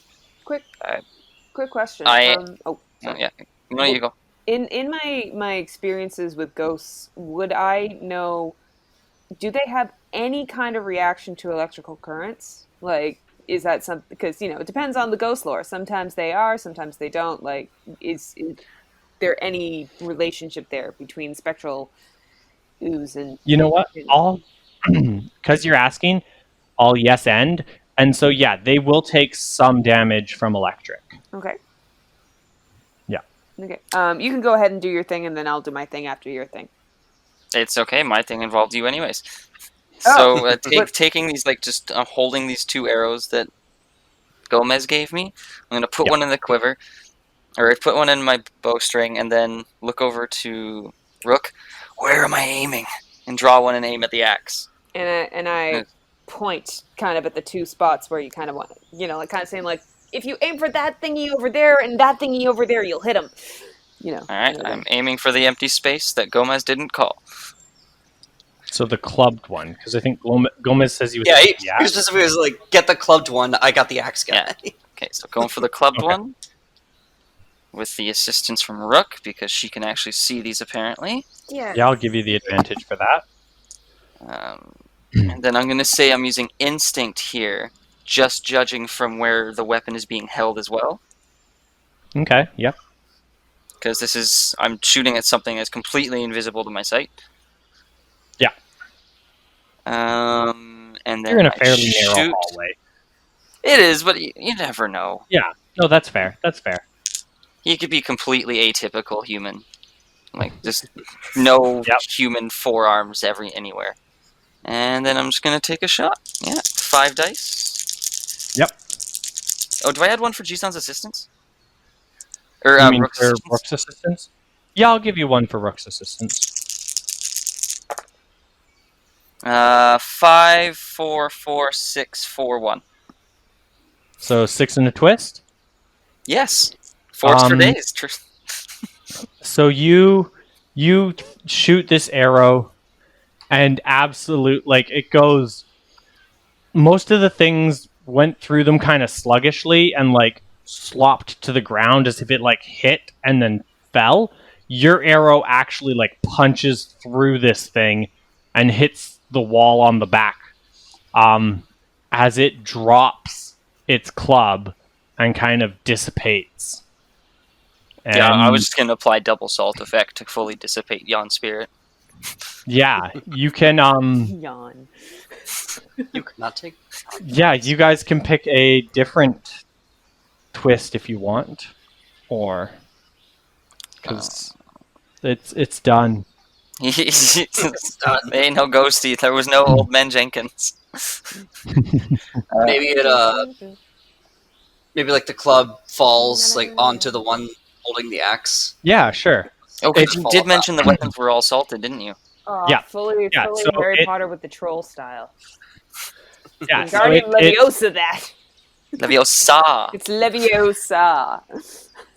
excellent. Not Leviosa. Yeah, the club falls and hits the other one just a little bit. So Just on the doing a foot or little bit. something. Yeah, just kind of grazing it, giving it a little bit of damage there. The one with the axe. You can see its ghostly foot.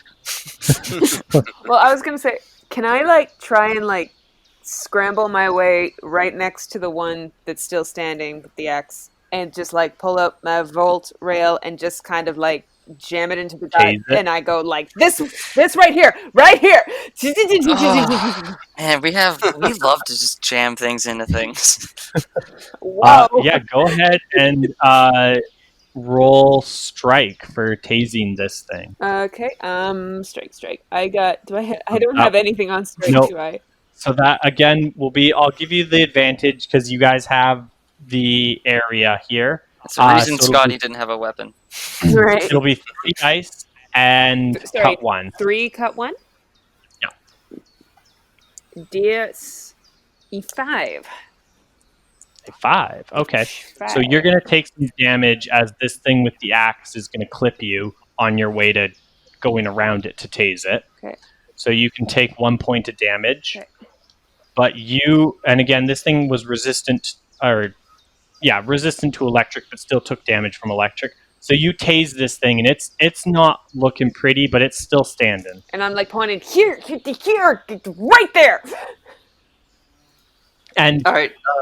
sorry, really quick. As you tase this thing, Bev, you start to hear a chuckle. And that's all I'm going to say. And go ahead, Gomez. Gomez is gonna do the arrow Nice. into the ghost. So you just punch in this arrow into it. Yeah. I'm an archer. Punch. Nice. Okay. Nice. He says, "Nice axe," and punches the guy with the arrow. Excellent. Roll strike, and I'll give you the advantage dice because you have the correct weapon choice. All right. And let's see. I'm gonna say this uses force, so I'll use iron with it as well. Yeah. Yeah, punch would be iron. That's fair. 1, 2, 3, 4, and I don't really have another aspect. That would be good. So 46. Hey, 6 with a twist. 6 with a twist. So you completely just obliterate this one with the axe. And if you want the twist, you can just continue swinging through and hit the one with the bow. Yeah, I'll do that. Okay. So you knock out both of these with 1 punch and drop them. 1 punch. Excellent. That laugh I heard, wasn't it all familiar to me? Oh, it was very familiar to you. Oh, It was far too familiar. In fact, as Gomez successfully, muscularly, and beautifully punches 2 ghosts out, that laugh turns into an absolute roar of like chuckles and yeah. yeah. Okay. I'm guessing down at the end of the hall is the engine room. Yes. Okay. I just kind of get this like screw you look on my face, and I just kind of like do that like inhale, and I just like beeline, determined, clenched jawed over to that engine room. Tell me what is wrong with that engine real quick. Knowing that machines are very, very, very complicated, if you could come up with a relatively simple solution that somebody with no engineering knowledge in a game could figure out, that'd be great. Yeah, I'm gonna say roll scrutinize, Okay. and you're gonna cut 1 from your mire. Yeah. Did I add another to that mire?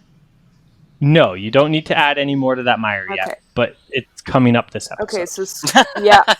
So wait, so I got 2 for scrutinize, one of them for, I don't know, probably sharps. Yeah. And then I'm Three guessing dice. I don't have any advantage. No, but 3 dice cut 1 Mhm. as your ancestors, Yeah.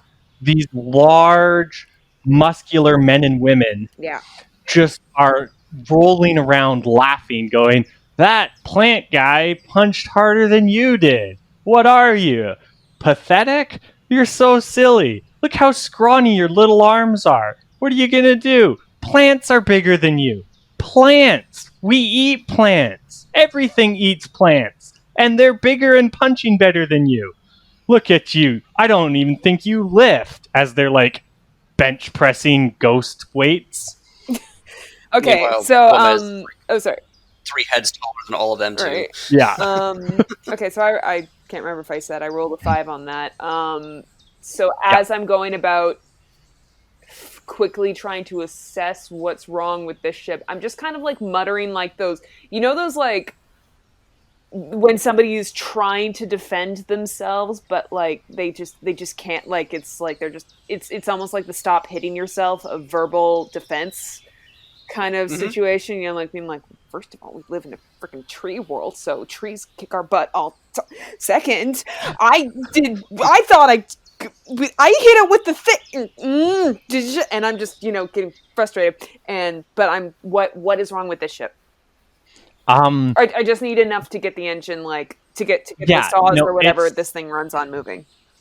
It's damaged because it was rammed and then time, but other than that, it's still a working engine. So just like cleaning it up and priming it, sort of thing, will make it work.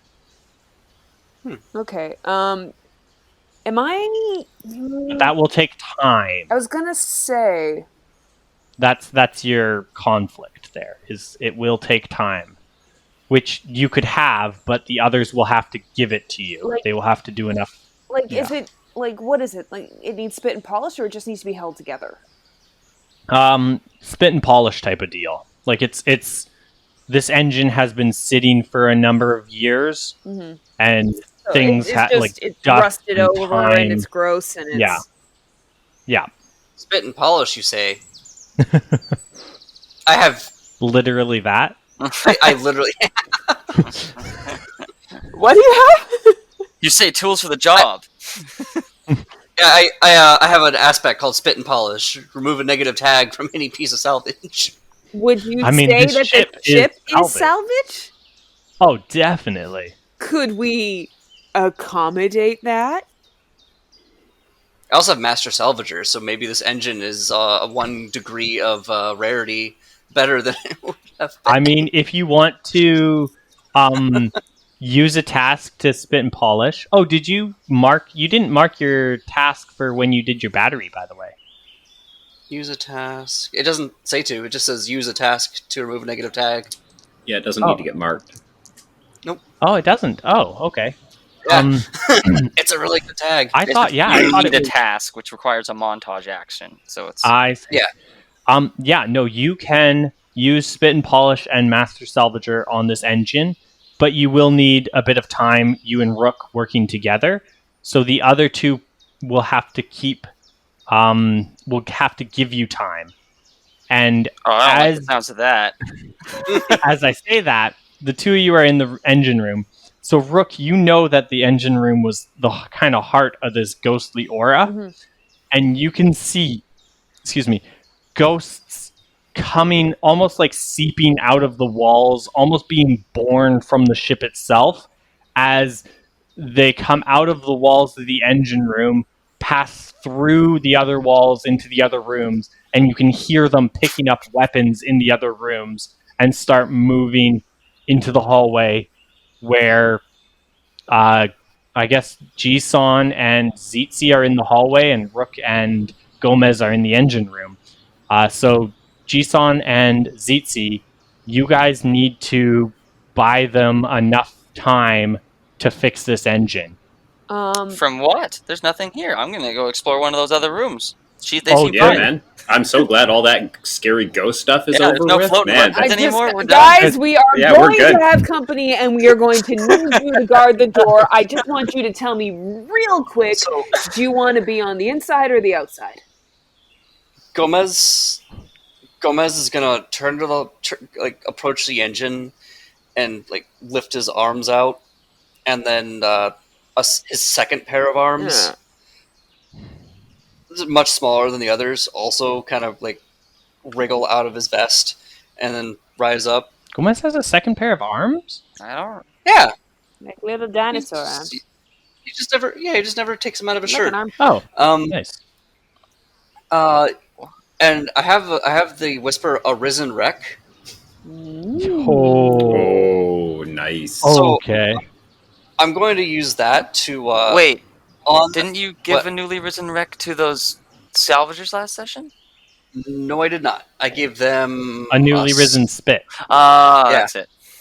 Yeah. He has a risen wreck and a newly risen spit. He had the two whispers. They're like the exact same.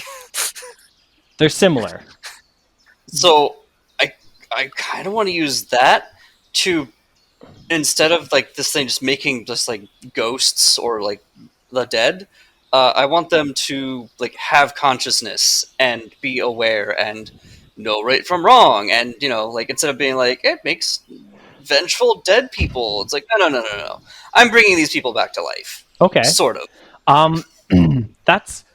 I love that idea. I'm gonna actually ask you to roll for it though, just because I want. I want to. You want to see how well it goes? Yeah, I want to see how well it goes, and I want the chance to just twist it a little bit. So I'm just gonna ask you to roll one dice, and no matter what, things are gonna happen with this wreck, and it will be like no matter what, the ghosts will be less ghosty. But we'll see kind of how it gets twisted. Okay, I got a 4. A 4? Okay, so that's in your favor. So yeah, using this whisper, these ghosts will start to remember kind of their humanity, for lack of better words, as they start. Well, there are no humans anymore. There are only Ardents, so humanity can just be a species neutral term now. Yeah, I guess that's fair. Ooh, lore. The more you know, Right? The lore. Yeah. So the lore you know. Oh, so good.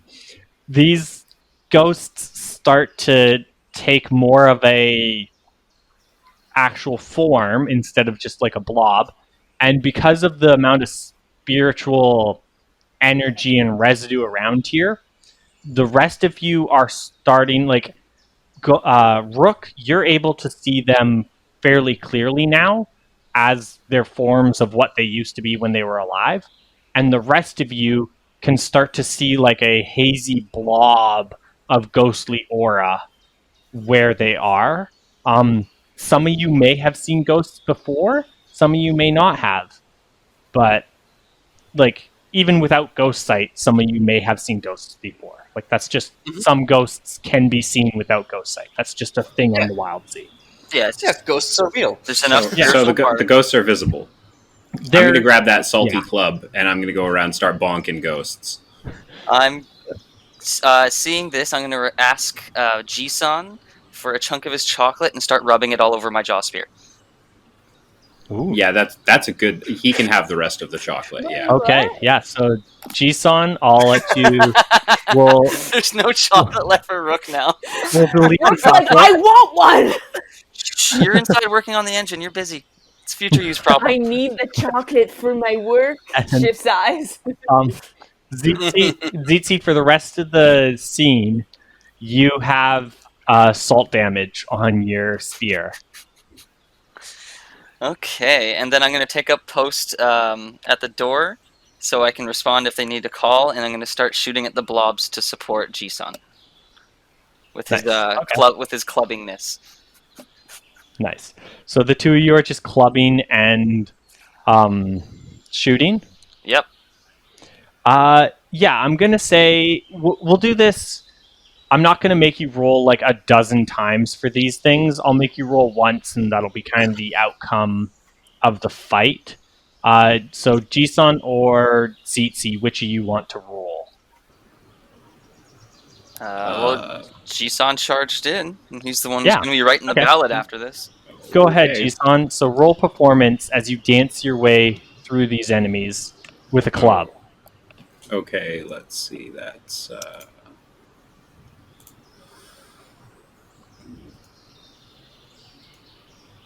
so 4, 4? 46, I believe. Yeah. 46. Yes. Sorry, I thought you meant you rolled a 4. But yeah, 46. Double sixes. Double sixes. Yeah. Excellent. The two of you, how do you want to describe it? I'm not even going to try. Both of you just go for it. Okay, so I'm imagining like this starting off, and there's obviously music accompaniment. This is like one of those like Marvel slow-mo moments where he's like charging in, and there's perfect arrows flying by him, like head mode, making his little mycelium tail whiz as it goes by. And then Highly choreographed, yeah. yeah, and then he's going and doing his just how are you dancing as you fly through these enemies?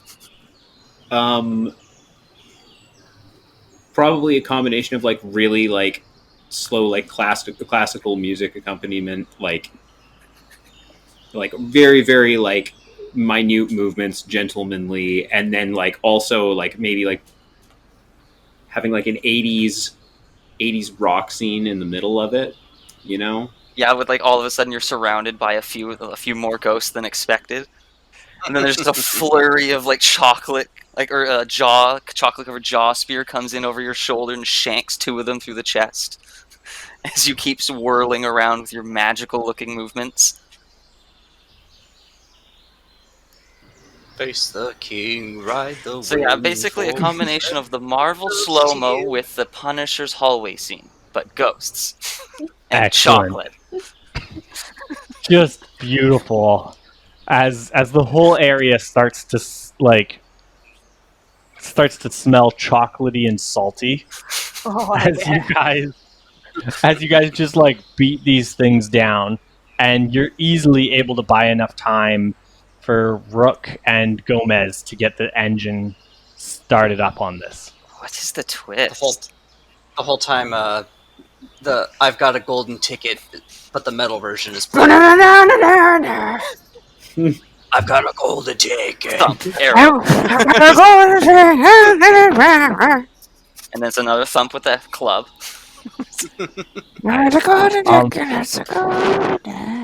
Yeah, what's the twist?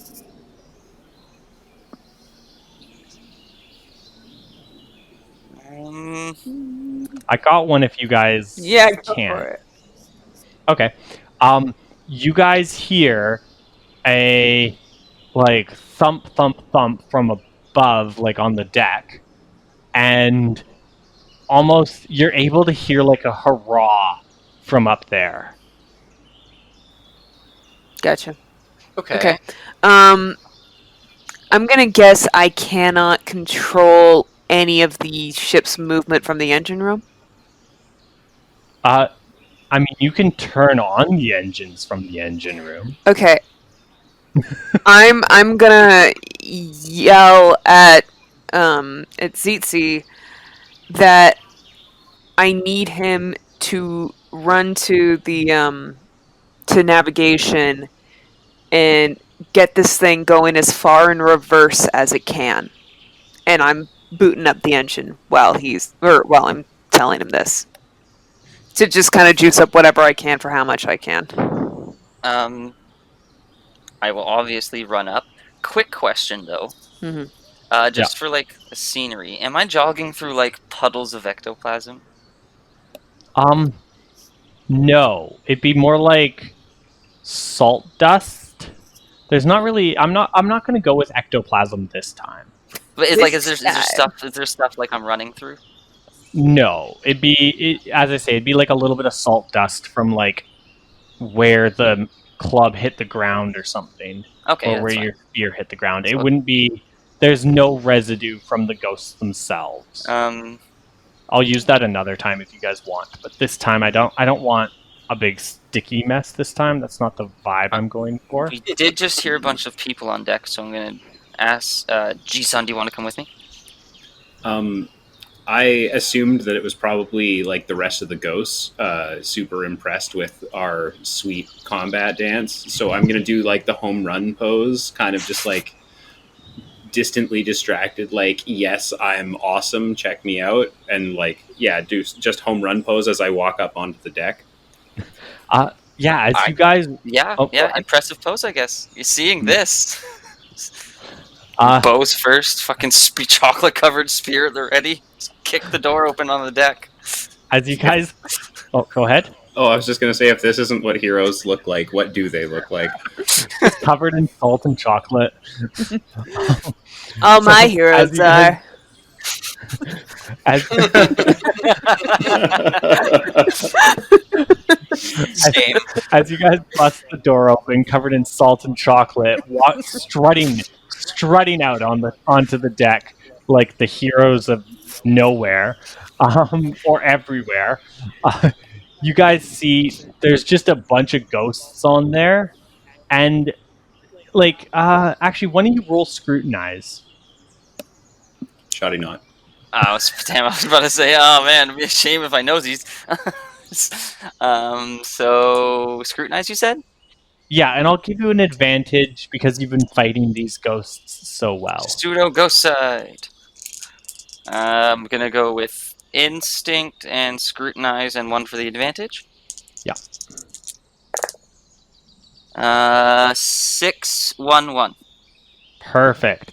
Okay, so you're able to tell that these are not the same ghosts that you've been fighting, meaning they look like they're from, like, you're able to deduce that they're from the other ship. Okay. Yeah, figure. I look around. And then what do you want the twist to be? What if one of them was one of the people who trained Drock, and they were also a past owner of the Bowbreaker? Okay, yeah. Drock inherited Let's this do ship. it. The generational turmoil the ship's Just crew looked has over gone at our through. ship. Is it filled with bees? Dude, the ship's Yeah. ancient. Yeah, you see these ghosts celebrating here on deck and just like cheering as they've clearly wiped out whatever other ghosts were on here, and no more ghosts seem to be coming up. No, dang. That's not exactly and what I wanted, but okay. And actually, Brooke, you notice as you've started the engine and as the ghosts have been defeated by Zitzi and Jisan, the ghostly aura around this ship starts to dissipate. The ghostly aura around the other ship still is there, though. And yeah, one of the ghosts on the other ship looks to be more captainy, judging by his hat. You can always tell from the hat. Or they looking around, see the two of you, see the Bowbreaker just off to the side, and go, "Is that the Bowbreaker?" Hell yeah. What other ship could be so impressive? Stabbing my chocolate-covered spear into the deck, looking at our ship proudly. I just kind of like Did- pop my head out from underneath, like heading up there, and I'm like, "Why are we not moving?" Oh, hi.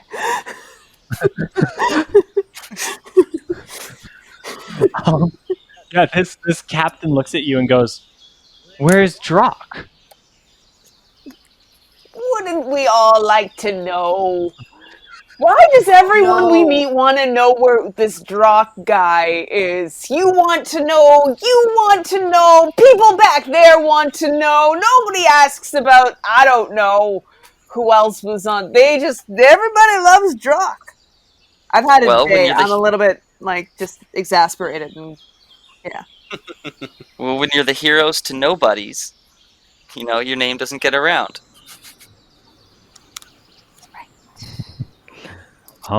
Yeah, he just kind of looking at you guys. sorry, I I just kicked the doorstop. explain. Drock's having an adventure with a Leviathan at the moment. We seem to be falling behind. This ghost just starts chuckling, and the rest of the crew starts laughing too. Oh, typical Drock, that crazy youngster. classic Drock, really.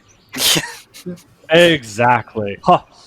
Oh, I remember back when he was even more of a youngster and all the shenanigans he would get up to. Delightful. I see where he gets it. Yes, well, Nothing but encouragement from this fellow. it looks like you have defeated our foes. At last, we have been locked in battle for many a year. Oops. We Gomez comes up and he's like, "Hey, did any of you guys know that this engine could just make ghosts? Oh, hey, what's up?" The engine didn't. Is, Okay.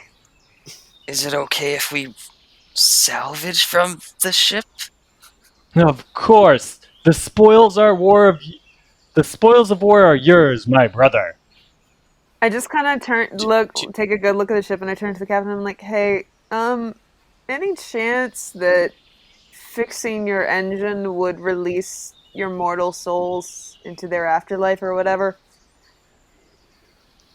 Do not worry about us. Now that our enemies are gone, we may move on. And you see, all of you are able, like, the rest of you kind of saw this captain as kind of a bit blurry and faded. Rook, you were able to see them pretty well, but but now all of you are able to see them like crystal clear, but they're still clearly ghosts. But they're very well defined, and you see the whole crew walks back onto their ship, and the whole ship, not the actual ship, but what looked like the ship back when it was in its prime, a ghost version of that like pulls away from the hull, and the ghost version starts sailing off into the sea. I pull out the signals for safe journeys and wave it as they leave. And they salute you guys as they leave. That our future enemies better watch out. I'm gonna turn this engine into a ghost That is generating not how it device. works. Well, I guess now They're gonna comes be- the manual labor part of our project. Yeah, they're gonna be trapped doing manual labor for us for eternity. This is gonna be great. I'm looking forward to I this. don't- This is not how the ship works. I feel like the ghostliness of the engine I ain't kind of afraid of paid no- off. I ain't afraid of no manual labor because I ain't gonna have to do anymore. I just kind of like mutter to like whoever will listen. I mean, like, I'm kind of sad that they ran away like immediately because like having an indebted ghost army could have been really useful at some point, like in fighting. You never know; they might not be gone. We don't understand how spirits work. That's true. Anyway, let's salvage this ship. I'm so done with this place. Is there any chocolate left? And on I hold out my spear. and on that note, as Zeetzi holds out his spear towards Rook's face, I just kind of take it, glare at it, and then just start fully like, but very carefully because it is a weapon, lollipopping that thing. This is the batter, the batter whisk that is coming off of the blender that like is covered in cookie dough, just like. This is your victory spoon. Awesome. On that delightful note, I think we'll end the session here. Nice. As you guys have this now salvage, I'll give you guys some stakes in the ship for it and all that. I was Ian, the Firefly. I was Austin playing Zeetzi. I'm still Bev playing Rook. Dylan playing Jisun. I'm Jonathan playing Gomez. And we were sponsored by Nobody, signing off.